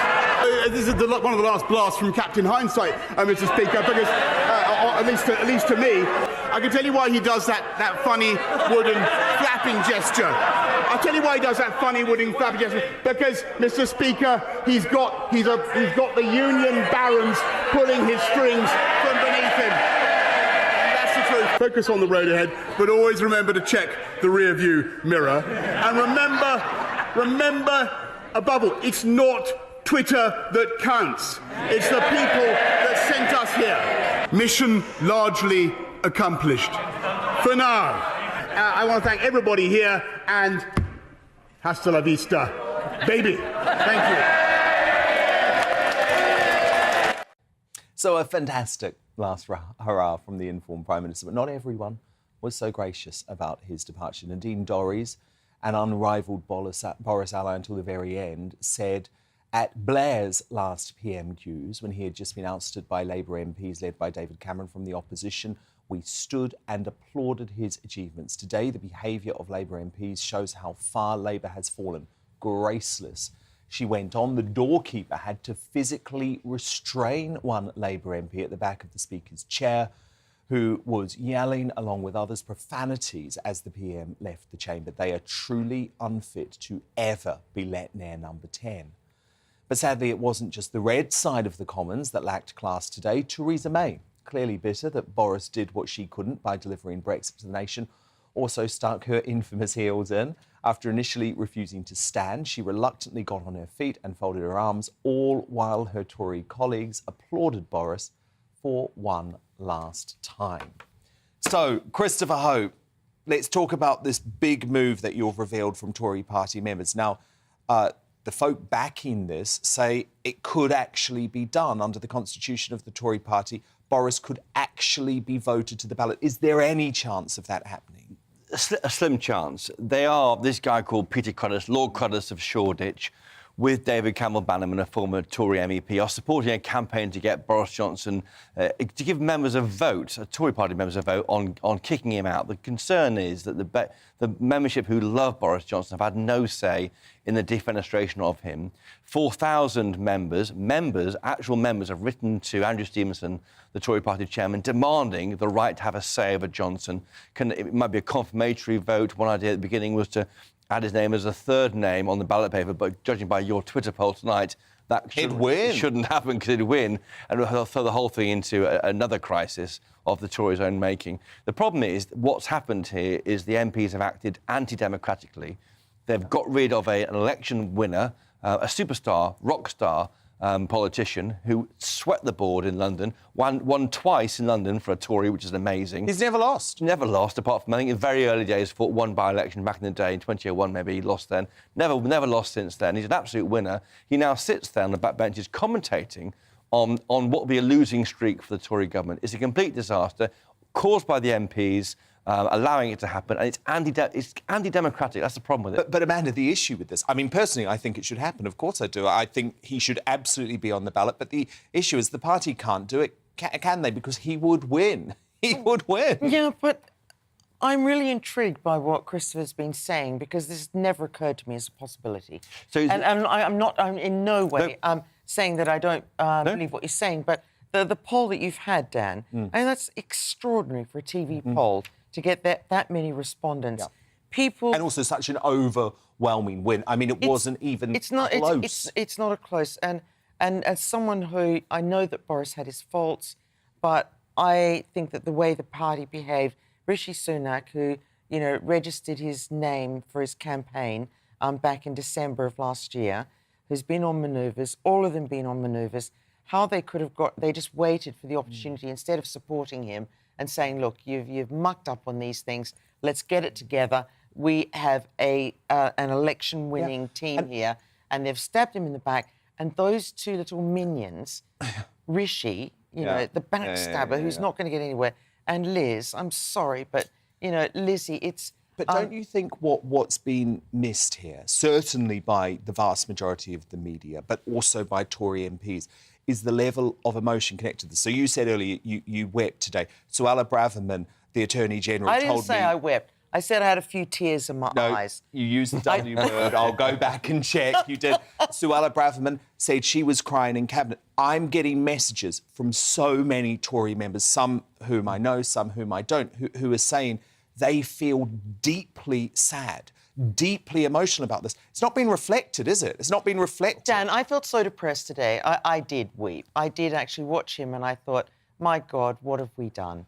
And I don't know how we get over this, you know, having to sit through and now, as a journalist, you know, watch these little wooden soldiers. Are you sensing that same emotion, Chris? Well, I think the party is going to reap what they've sowed coming up. So there's 12 in-person hustings starting in Leeds next Thursday. They run out across the UK, which is great for the party. These are in-person. Members go in there. They've got a chance to really shout at Rishi Sunak, shout at Liz Truss, demand where is the leader we elected? Where's the guy? Why are we here? Why are we doing it? We're doing this because the MPs want it to happen, not because we want it to happen. But is there really, really a chance that Boris could be reinstated? If they change Article 17 of the Constitution... I don't know about Article 17. Well, it sounds like something in a dating website. Give me 30 seconds of your time, Dan, on this, right? So basically, because this is important. Because John Major had no confidence of voting himself and fought stood again, when William Hague came in, they changed the rules. Article 17 means you can't stand if you're an outgoing leader. Yeah. So you change that. Now, the way that might happen is there's letters going from the association chairman to the National Convention, which is this democratic body which decides the policy in the Tory party. They vote on overhauling Article 17. And that we're told, well, that can never happen. It would be outrageous. But I think what's happened to Boris Johnson is outrageous. Well, why and we need to change the rules. Why don't we set up a campaign for position 17? What's it called? Article 17. That's the one. Article 17 that is the one. of the Conservative Party constitution. Now, I can see Ashley. Ashley is sitting here thinking that the three of us are completely and utterly balmy. mad. And also... Because you are in the group of folk who think Boris Johnson was one of the worst prime ministers ever and that the Tory party would be absolutely mad to consider returning to him. That's how you feel, right? Look, was it last December when Allegra Stratton resigned? Since then, we have the cost of living crisis, inflation through the roof, petrol price rising. There is so much instability in our country. And by the way, I understand that Boris is a very charismatic man. I understand the fact that he had an 80-whatever seat majority. But the only person responsible for Boris Johnson's undoing is Boris Johnson because of his actions. And when he said today that his mission was largely accomplished, I wonder, is it the fact that ambulance queues are through the roof, that there's a labour shortage, an 81% increase in food banks, that it was described as unlawful, the treatment of care homes, you know, discharging patients from hospitals into care homes. He's the first Prime Minister ever to be questioned under caution, first Prime Minister found guilty of breaking the law, Wallpapergate, it goes on, giving contracts to their mates. And yet people still sit here and defend him. And for me personally, lockdown, Partygate is unforgivable. I had to give birth practically alone. I know people that had to give birth in March. Total disgrace. People going to funerals alone. And also, there's been no accountability. Even watching today, there's no apology or recognition. Prime Minister, though, actually, you do have to think about this. If Keir Starmer had been Prime Minister, we probably would still have restrictions now. You'd probably be walking around in a mask now. The country would still be locked down. We'd be doing the whole Australia, New Zealand thing. So I know Boris wasn't perfect during lockdown, but he was better than wasn't perfect. He broke the law. But can you imagine? I'm sorry. He ate an M&S sandwich. No, he didn't. There was parties, and also he tried to justify leaving dues when none of us were allowed leaving dues, even for funerals. So, can you imagine you guys all sat here if it was Jeremy Corbyn when the country is in instability like it is, defending the actions? And it's this like lovable rogue thing that annoys me because he was not a competent leader. And look, I'm sure he's really fun around a dinner party, but he is not the person that we want to lead our country. He's great at the big issues. All right. That's the thing. All right, now look, the extremists from Just Stop Oil have struck again, this time blocking 3 parts of the M25, causing massive delays and leaving drivers rightly fuming, including, and this is why these people are so disgraceful, a bus driver who takes special needs children to school. Take a look at these selfish eco-terrorists.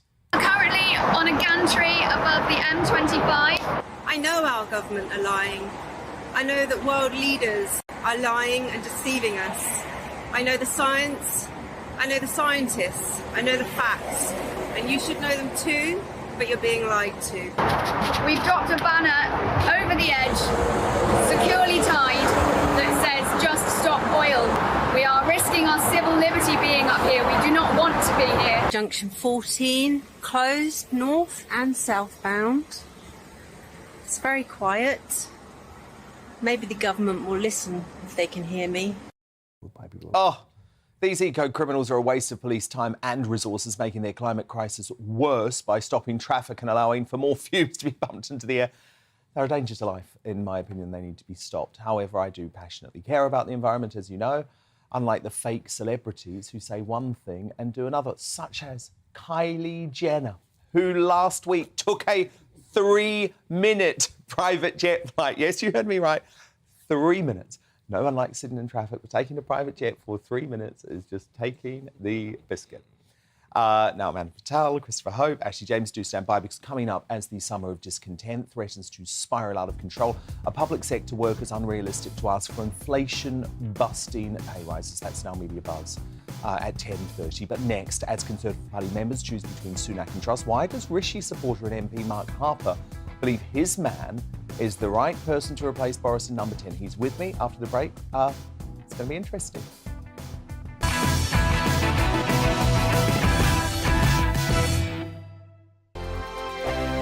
We are GB News. We're right across this great nation. On TV. On radio. On digital. Absolutely everywhere. We don't talk down to you. We embrace all voices with honest and civilised conversation. We are not part of the establishment. We're one of you. And we're only getting started. Join us on GB News, The People's Channel. Britain's news channel.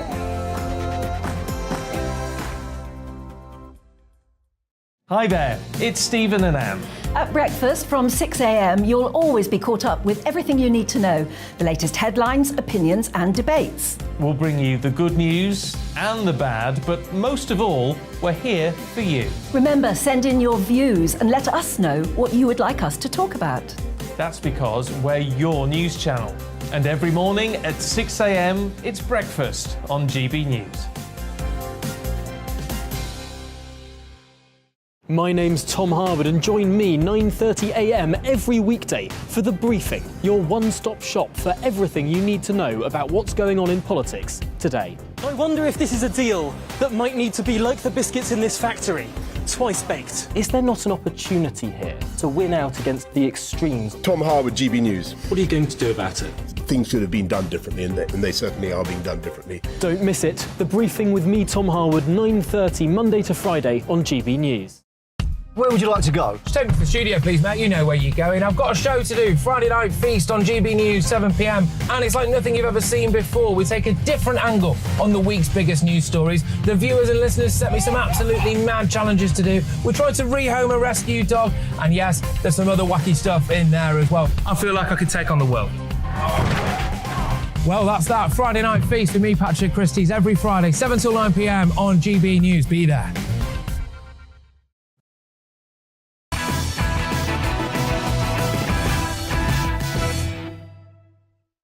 It's time to return to the latest in the battle to be Prime Minister. As you know, I have expressed serious doubts about Rishi Sunak becoming the leader of this country after his brutal backstabbing of Boris, and it seems that grassroots Conservative members agree with me. A devastating new YouGov poll published yesterday showed that Liz Truss would comfortably beat Sunak in a runoff with the Foreign Secretary, a whopping 19 points ahead. But some of his MP supporters are folk I have huge respect for, and one of them is Mark Harper, former Chief Whip and chairman of the COVID recovery group, which fought for our freedoms from lockdowns. He's now lending his considerable influence to the Sunak campaign, and I'm delighted to say he joins me now. So, Mark, look, can you understand, number one, why folk like me and a large portion of Conservative members are very angry with Rishi Sunak because of the fact that he backstabbed Boris Johnson when he was meant to be his Chancellor and trying to save us from this economic hellscape that we're in? Well, look, I don't. Thank you for what you said about the stuff that I did on COVID, where you and I actually were. Yes, shared we were in quite a lot full of views. agreement there. It's worth saying, of course, that in government during that period, Rishi Sunak actually was one of the people on our side who was trying to argue for a more balanced approach to COVID. And actually, when we did have to take difficult decisions, of course, when he was brand new as being Chancellor, understood the concerns of the public and actually responded very quickly and rolled out furlough and all of the support that means that millions of jobs and thousands of businesses were saved. So actually, I think for those reasons, it's one of the reasons why I think he's the right person. But on your point about the Prime Minister, look, I'm afraid the sad truth is I voted for Boris Johnson to be leader of the Conservative Party. The sad truth is the only person responsible for his downfall is himself. Poor decisions and not being straight about them. And Rishi Sunak was very loyal to him for a very long period of time, longer actually than probably some people think he should have been. But at some point, given everything that happened with what happened with Chris Pincher, the fact the government wasn't straight about it and the Prime Minister wasn't straightforward about it, there comes a point when you just can't continue in office. And that's the point that he reached. Yeah. And by the way, he wasn't the only one. I mean, a huge number of ministers resigned from the government. But I'm not talking about once he resigned, because what the suggestion is, and look, I'll play you something, but the suggestion is that he had been plotting for months. So have a look at, this is what the Culture Secretary, Nadine Dorries, had to say about this. And some difficult decisions were taken, like when we wanted to lift restrictions from COVID. It was very difficult to get the Chancellor at meetings to commit to any policy at all. None of us really looked up. We didn't take our noses away from the work that we were doing to actually really pay the attention to what others might have been doing behind the scenes, because we were all working so hard. And frankly, that's why so many people have been shell-shocked for the last few days. It's one of the reasons why you've seen the kind of chaotic situation we have with individual campaigns. Rishi had been planning his campaign to the letter, launched it the day it was ready, and everybody else is kind of like blindsided and thinking, what's going on? We've all been working so hard. How can he have been that campaign ready? Well, the answer is he wasn't working so hard. We all were. So how do you respond to that? Well, look, I'm not going to criticise Nadine personally, but that account, I mean, simply not true. I mean, there was a very interesting article. But he had the website registered, the Ready for Rishi website. Yeah, that was registered back in December. Lots of people register things so that other people don't steal the websites. But I can tell you, there's an article by one of my colleagues, Andrew Murrison, a very respected colleague, who actually was very frustrated with Rishi when he was Chancellor, because Andrew went to see him, very frustrated with the Prime Minister, thought the Prime Minister needed to go, tried to get Rishi to go along with that, and was very frustrated when Rishi remained loyal to the Prime Minister. He worked incredibly hard as Chancellor, delivering the spring statement, all of the help for people on energy. So that characterisation, I simply don't recognise. And yes, he's run an effective campaign, but it hasn't been planned for ages. Colleagues came together after the Prime Minister had to go. And by the way, as far as the Prime Minister is concerned, you talked about our party members. By the time the Prime Minister left, just before and just after, a majority of Conservative Party members felt it was right he should go, and a majority of Conservative voters who voted for us in 2019 thought he needed to go because of what happened. And it is a tragedy that he had so much potential and he wasn't able to deliver on it. I don't take no pleasure in it, but it did need to happen. And that's what the majority of our members think, and the majority of our members of Parliament think. But the we now need to focus on the future. Polls don't back that up, and the surveys of the Conservative members don't back that up. It feels like there's a massive disconnect between the Tory MPs at Westminster and the Conservative Party members. First of all, of course, Tory party MPs go to Westminster for Parliament, but we do all go back to our constituencies. That's where I live. I live in my constituency, and I come to Parliament for things. So you must have spoken to constituents that are angry about the way that Boris Johnson's been No, most of my constituents wanted him to go. Most of my constituents are very pleased he's gone, and most of my party members are as well. So I think I reflect them very well. And I would say on these polls of party members, they're snapshots, not predictions. And I think now that we're down to two candidates, we've got two great candidates. Both of them are fine people. They're good people. I happen to think Rishi Sunak's the better person to be Prime Minister. They're both great people. We've got fantastic talent in the Tory party. That was a fantastic range of candidates. The Labour Party is really cross because in September we're either going to have our third female Prime Minister or our first person who's an ethnic minority Prime and they Minister. go for and the Labour both. Party finds that incredibly annoying. Alison Pearson, who is obviously very respected Daily Telegraph columnist and incredibly in touch with Tory party members, she thinks it would be electoral suicide, and she's been very clear on this, she's written about it, for the party to elect, in the midst of a cost of living crisis, the richest politician that we've ever had in this country. Do you think Rishi's personal wealth, I mean, look, I'm not into the politics of envy, but he was wearing, you know, £450 loafers on that building site the other day. Do you think his personal wealth, given the era that we're in, could be a difficulty for your campaign? No, let me pick up 2 points that you quote Alison on there. Well, the first point, just on the facts, the opinion polls say that Rishi Sunak actually is the only person in this race who is the one that can beat Keir Starmer, right? We've just had 2 TV debates last weekend, and particularly the ITV one, the public, so not Tory party members admittedly, but the public said that he was the clear winner. So the polling says he's the person that can win an election for us. On the point about his wealth, and of course most of that money is actually his wife's money, I'd say this. First of all, you judge a man by what he does, not by his background. You know, his mum was a pharmacist, his dad was an NHS GP, he doesn't come from money. He delivered for us, you mentioned it yourself, and I talked about it in the pandemic. He understood the fears that people had about their jobs and their businesses, and he responded. And he did so this year as well, responding to the fears people have about energy prices. So I'd say judge him on that. And the final thing I'd say is, and he set this out, I think, in the ITV debate, if I'm allowed to mention mainstream media. Yes, yes you are. Was bad for the party, though, that debate. Though, but he talked about his father-in-law's rise. And it was, you know, he is a man who started a business with nothing. Yes, he didn't run away from it. And it was a man who now employs thousands of people in Britain. That's the Conservative story. We want more people to have those opportunities. And I think that's something that you can connect to people with. Just finally, Mark, you're obviously former Chief Whip. Gavin Williamson is involved in this campaign. Can you just categorically assure us all that there were no dark arts going on during this campaign, no lending of votes? Because there is a real theory from the Penny Mordaunt campaign that you lot lent votes potentially to Liz Truss because you didn't want to face Penny Mordaunt in the runoff. Can you categorically I can categorically confirm deny that. The person running the whipping operation was a guy called Mel Stride. Yes. He was a very senior whip in my whip's office when I was chief whip. He's a straight dealer. And we gave a very simple message to every single Conservative MP that wanted Rishi Sunak to be Prime Minister, which was, if you want him to be Prime Minister, vote for him every single round of the no vote lending went on at all? No, not at all. And we specifically spent a lot of time telling people not to do that because we wanted to get the maximum possible number of votes for Rishi. Mark Harper, backing Rishi Sunak. We will speak again over the next 6 weeks. It's going to be very interesting. But coming up and uncancelled after backing anti-woke candidate Kemi Badenoch, who now gets columnist extraordinaire Rod Liddell's backing. Is it Sunak or Truss? And do either of them have any hope of winning in the critical red wall seats? I'll get his unfiltered verdict soon.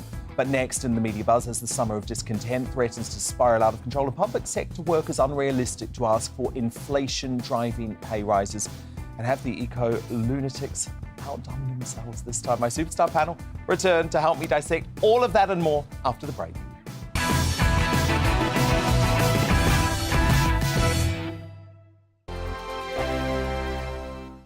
We are GB News. We're right across this great nation. On TV. On radio. On digital. Absolutely everywhere. We don't talk down to you. We embrace all voices with honest and civilised conversation. We are not part of the establishment. We're one of you. And we're only getting started. Join us on GB News, the People's Channel, Britain's news channel.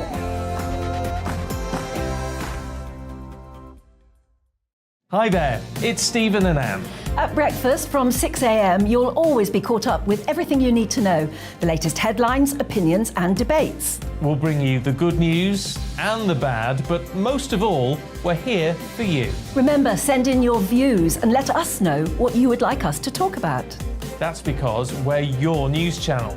And every morning at 6 a.m, it's breakfast on GB News. My name's Tom Harwood and join me 9:30 a.m. every weekday for The Briefing, your one-stop shop for everything you need to know about what's going on in politics today. I wonder if this is a deal that might need to be like the biscuits in this factory, twice baked. Is there not an opportunity here to win out against the extremes? Tom Harwood, GBNews. What are you going to do about it? Things should have been done differently, and they certainly are being done differently. Don't miss it. The Briefing with me, Tom Harwood, 9:30 Monday to Friday on GB News. Where would you like to go? Just take me to the studio, please, mate. You know where you're going. I've got a show to do. Friday Night Feast on GB News, 7 p.m. And it's like nothing you've ever seen before. We take a different angle on the week's biggest news stories. The viewers and listeners set me some absolutely mad challenges to do. We tried to rehome a rescue dog. And yes, there's some other wacky stuff in there as well. I feel like I could take on the world. Well, that's that. Friday Night Feast with me, Patrick Christie's, every Friday, 7 till 9 p.m. on GB News. Be there.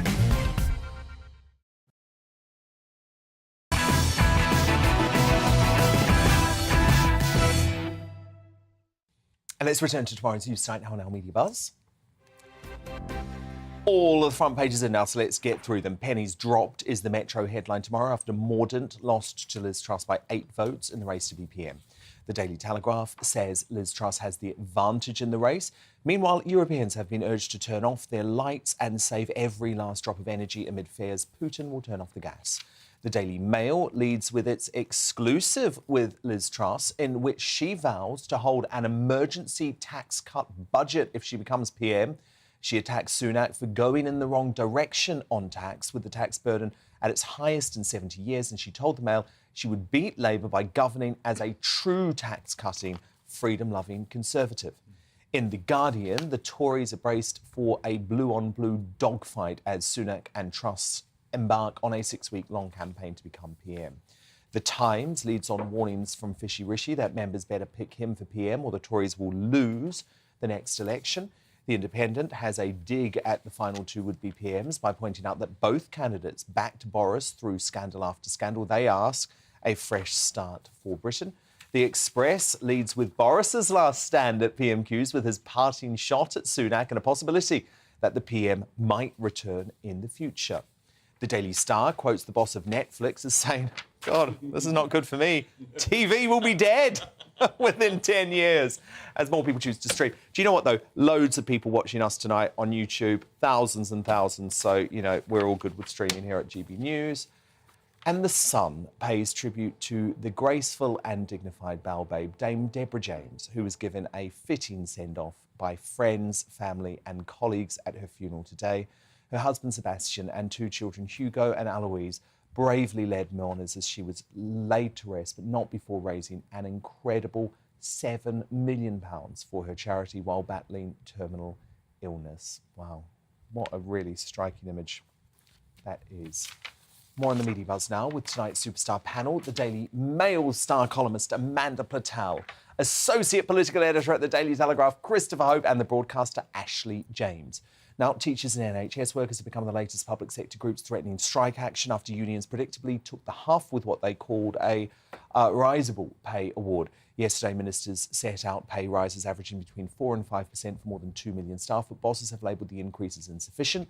Now, it's an extremely worrying prospect to have hospitals and schools empty of staff, and clearly they're following the precedent set by rail workers and the Royal Mail to demand pay rises closer to 9.4% inflation rates. However, this morning, the Treasury Secretary Simon Clarke was very clear that inflation-busting pay rises are off the table.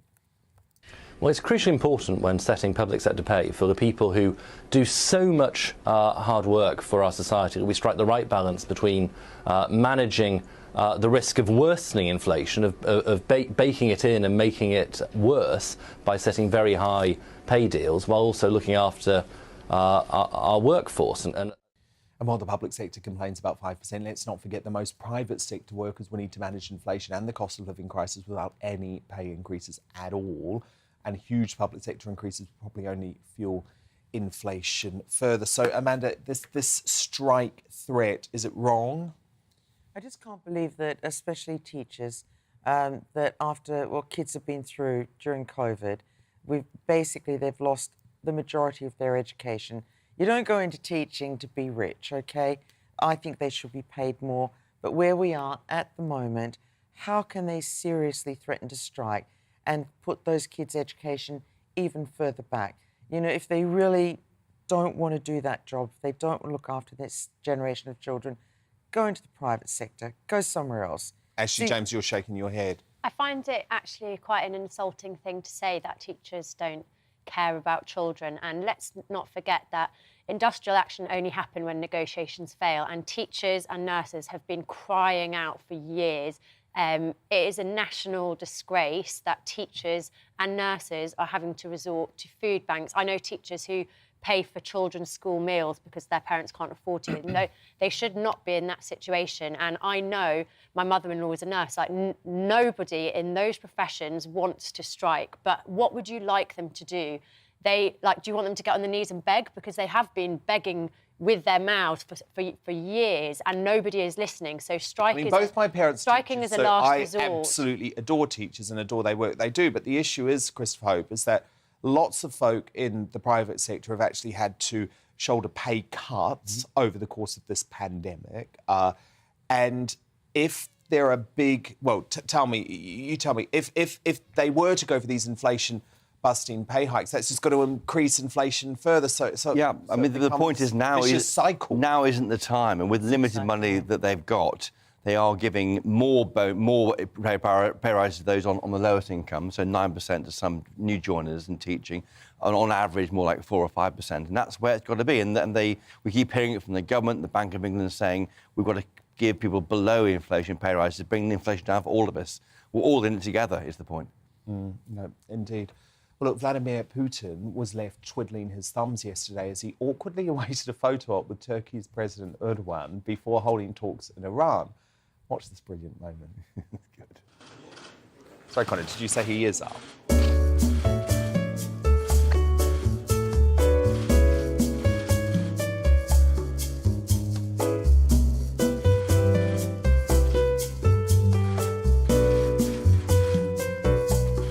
The world's press had gathered to see the two leaders meet for the first time since Putin's despicable invasion of Ukraine. The rude little tyrant is himself well known for keeping world leaders waiting for ages. So whether he meant it or not, bravo to Mr. Erdogan for getting some revenge. So look, let's just hold on. How long? What's that on? I think it's close to 40 seconds, 32 seconds. Still no Erdogan. And you can just see him building with rage and thinking, I've got to walk out of here. Yeah. And then finally, Erdogan enters and he shrugs it off.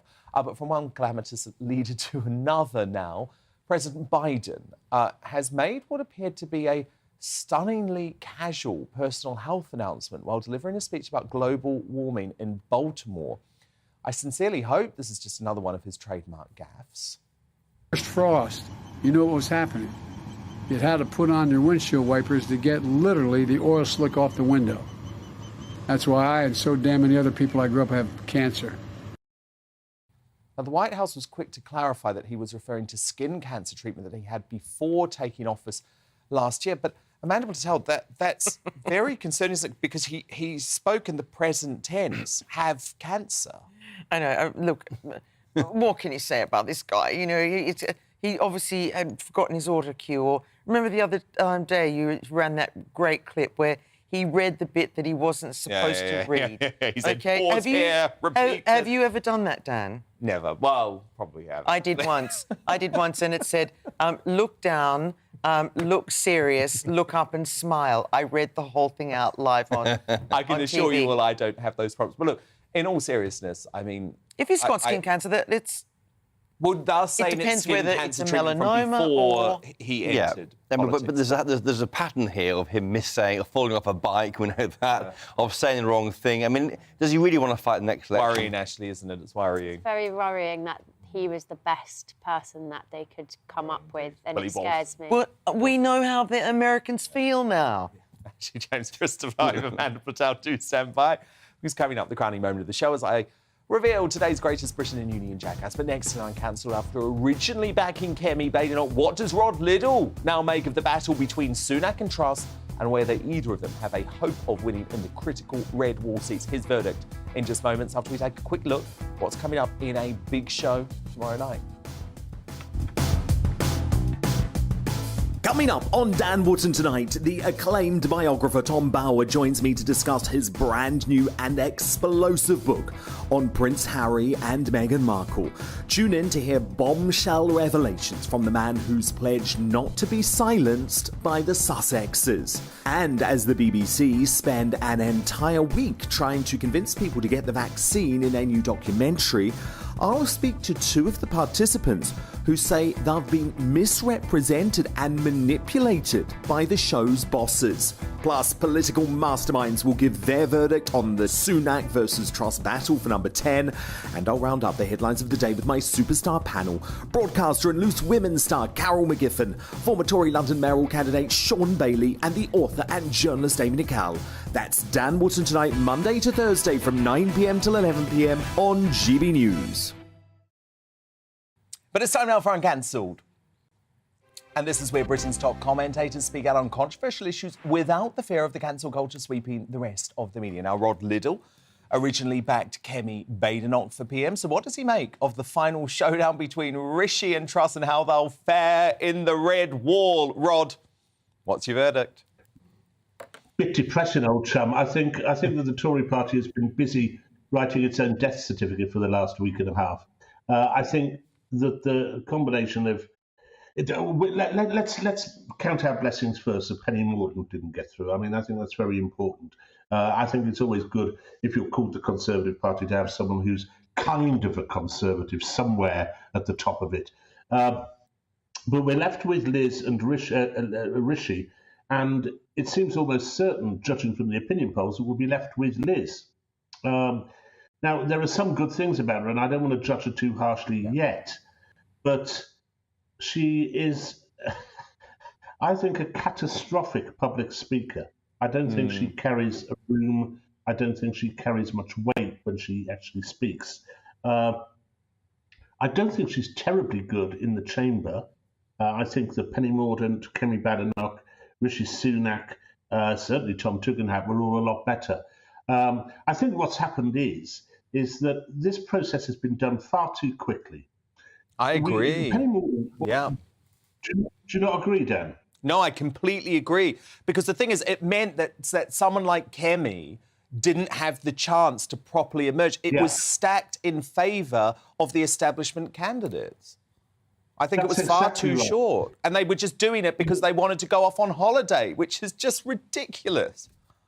It is ridiculous. And I think, for me, the two most interesting candidates were Tom Tugendhat, who's probably from the left of the party, but a kind of with an original take on that position. And by far, my favourite candidate was Kemi Badenoch. And as you say, they didn't get a chance to push their case. More to the point, it was only latterly, and this has been across the course of a week, that suddenly MPs found out that Penny Mordaunt was woker than a snowy owl at 2 o'clock in the morning. That is a huge problem. We do not know what these people stand for. Now, Liz Truss, I've heard her say some good things. I've heard her say some pretty dumb things. She's got a Biden-esque knack for the wrong phrase, as we've already seen today. I don't know if you've heard that she's promised that when she becomes Prime Minister, she will hit the ground. Yeah, that was unfortunate. I think she meant hit the ground. When she actually did the little interview, she did say hit the ground running, but I think the social media person mucked it up, and that was unfortunate. That was unfortunate, I will give you that. I mean, we've got to give her a chance, but it seems to me there's a real problem there. There's people like you, Dan, up in the Red Wall, where I am now, who think it was wrong to have got rid of Boris Johnson and will not vote for the Conservative Party because they got rid of Boris Johnson. So they've lost those votes. Yeah. But they've also lost plenty of other votes simply because of how Boris behaved when he was in office. And I don't think that Liz has got that power to pull in new votes in a way that, for example, Kemi Badenoch might have done. That's my grave worry about it. I don't know. What do you think? Well, I'm actually pretty satisfied that Liz Truss has the right views and the right set of policies. I agree with you when it comes to her presentation, but I'm going to go for substance over style here, Because what we're saying with Rishi Sunak, number one, I mean, I can't stomach the fact that he did what he did to Boris Johnson, that he was secretly planning his campaign for 6 months and not properly doing his work when he was meant to be saving us from economic catastrophe. I just think that's appalling. And if he wanted to campaign against Boris Johnson, he should have done the honourable thing and resigned from cabinet in the same way that Lord Frost did back last December. But my biggest issue with him, Rod, is he's basically saying more of the same when it comes to the economic policy. And it's like, just look around you, it ain't working. Possibly, though I think that Sunak is at least a competent performer and an intellect. I think he would have a kind of a battle then in the general election between two of the most boring people in humankind, which is Rishi versus Starmer. But there's another problem with Liz, that she's not terribly keen on spending money. And I know you and I might differ on this a bit, Dan. But an awful lot of people in those red wall seats voted Conservative because they were promised levelling up, because they were promised investment in infrastructure and in industry and in regional transport and in hospitals in the north of England.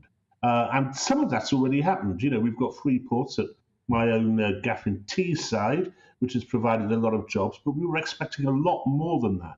And from what I'm hearing from both candidates, that doesn't seem as if it's going to be forthcoming, which means I don't think that they'll win those seats back. No, I mean, Sunak's entire campaign is going to be based on the idea that he can win those seats. And as a result, he can win the general election for the Tories when Liz Truss can't. But I'm sorry, I sign up to the Alison Pearson theory on this, which is in the red wall, people are just going to be turned off by Rishi Sunak's, you know, it's overwhelming wealth, Rod. You know, it's wealth on a different level. Yeah, I don't think the red wall necessarily dislikes wealth. I think what the red wall would like is some of that wealth spread down to it. You know, I think that's the problem which both Liz and Rishi will have, because I don't see either of them with their hands on their wallets, and you know that is what's needed to make this country a little bit more equal than it's been. But by the same token, the other thing which really did get the red wall seats going is the culture war and the nonsense, the rubbish we've had to put up with from people like Penny Mordaunt, for example, over the last 10 years. And, you know, I think there's a chance that if Rishi or Liz could make that a major plank of their armoury, then there is a chance that there's you see some clear blue water between them and Labour. But otherwise, no. The only person who will do that out of those two is Truss. And Truss did a brilliant job as in the equalities beat in terms of protecting the rights of biological women.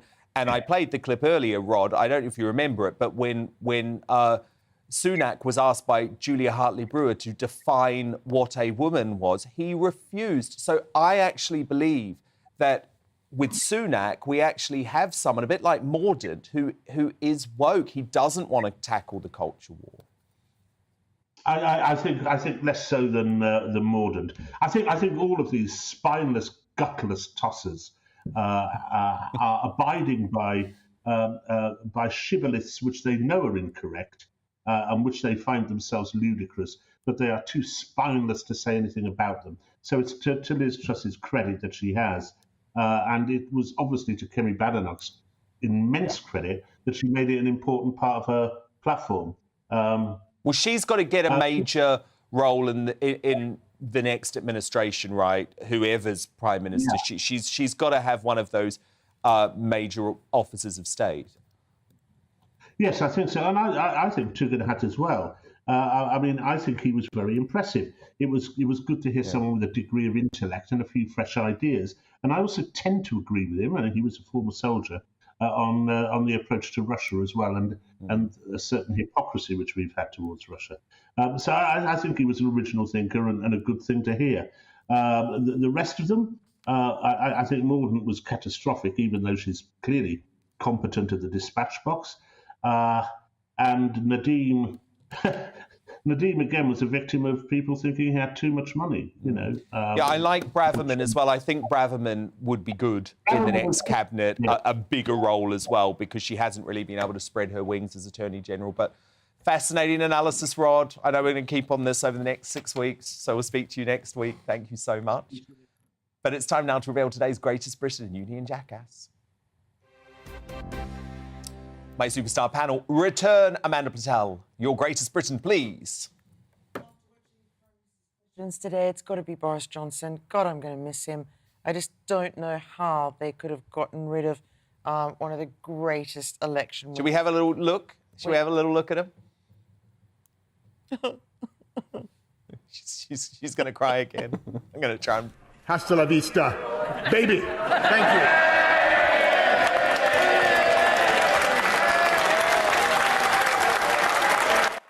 And remember, he could be back. Christopher Hope, your greatest Britain. Mine is Jake Whiteman, who won 1,500 gold medal, the first gold in the 1,500 metres since Steve Cram 39 years ago, and I remember that. So great sporting achievement by Britain today. And I think that's his dad watching on as it happened. He does this sort of commentary in the stadium. What a great moment that was. Ashley James, your greatest Britain? Well, I feel like I know I'm not going to win this, but mine is Angela Rayner. She was on LBC on LBC this week, Sorry, and you're not going to win. I think the Tory leaders could learn something from her. I think she speaks with a lot of integrity, and she was very good at talking to a trans person about the justified fears that they have. OK, no, I'm going for Boris Johnson. Boris Johnson, today's greatest Britain after that swashbuckling performance at PMQs. Amanda Patel, very quickly, your union jackass, please. That horrible backstabbing snake, Rishi Sunak. Christopher Hope, your union jackass. Keir Starmer, the Leader of Opposition, getting it wrong in the House of Commons today. And Ashley James, your union jackass. My union jackass is this mug, Boris Johnson. That's not yours. I think he's incredibly delusional, and I think it speaks volumes that he didn't turn up to Cobra meetings to have another party. You love Boris, you took him. You took him He's and a you wanted mug. to take him He's home. a mug. Let me hold You're it. like every other woman. I'm sorry, Amanda, you gave me that on live television. I It's didn't. mine. I just put it on the table, actually. It's Michael Parkinson. It is not It is Michael Michael Parkinson. Parkinson. Not Boris. It says on the Not Boris. bottom. It's a Not Boris collector's Johnson. item of Boris Johnson. You've been had. It's a knockoff. Well, Ashley, I think you are as graceless as those Labour MPs and Theresa May on Boris's last day. You want to make him union jackass. Move on. Give the man a break. He's just lost his damn job, for God's sake. Do you know, I'm going to go for Keir Starmer. I think, as ever, he got the tone completely wrong today. He was particularly graceless when it came to paying tribute to Boris Johnson, and he is my union jackass for the day. Thank you so much to Amanda Patel, Christopher Hope and Ashley James, my fabulous superstar panel. I'm back again tomorrow night from 9 p.m. Headliners is next, though. Good night. Good evening. Alex Deakin here with your latest weather update. After all the lively weather of the heat and then the thunderstorms, tomorrow is, well, pretty average, actually. A lot of dry weather around. Temperatures close to average as well, thanks to these cold fronts, which are pushing away yesterday's extreme heat. But they have triggered one or two thunderstorms and still one or two rumbling on well into the evening across parts of eastern England. Hit and miss, but some torrential rain is possible. It could cause a bit of disruption. They're tending to fade as we go through the night.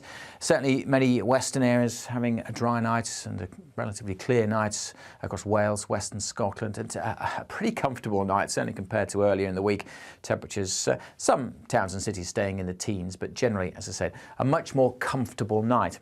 Temperatures tomorrow will be close to average. Quite a lot of cloud around.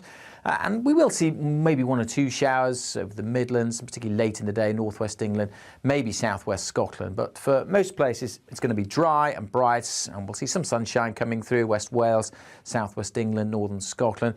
And temperatures close to average across the north, high teens, low 20s, further south maybe into the mid-20s. Still a few showers across parts of northern England during Thursday night and into Friday. And Friday will be a case of, again, seeing a few more showers breaking out. Again, hit and miss, so if you're desperate for rain, this isn't a guarantee that you're going to see any. But there is an increasing chance during Friday, spreading up from France, of seeing some thunderstorms breaking out Again, they'll be hit and miss, but again, where they do occur, they could cause some disruption with some heavy rain in a short space of time. Temperatures just picking up a little bit across the south, mid, even high 20s possible. Again, further north with a lot of cloud, we're mostly looking at high teens or low 20s. More mixed picture into the weekend. We are going to see some wet weather at times across the north, but in the south, signs we could tap into some warm conditions again this weekend.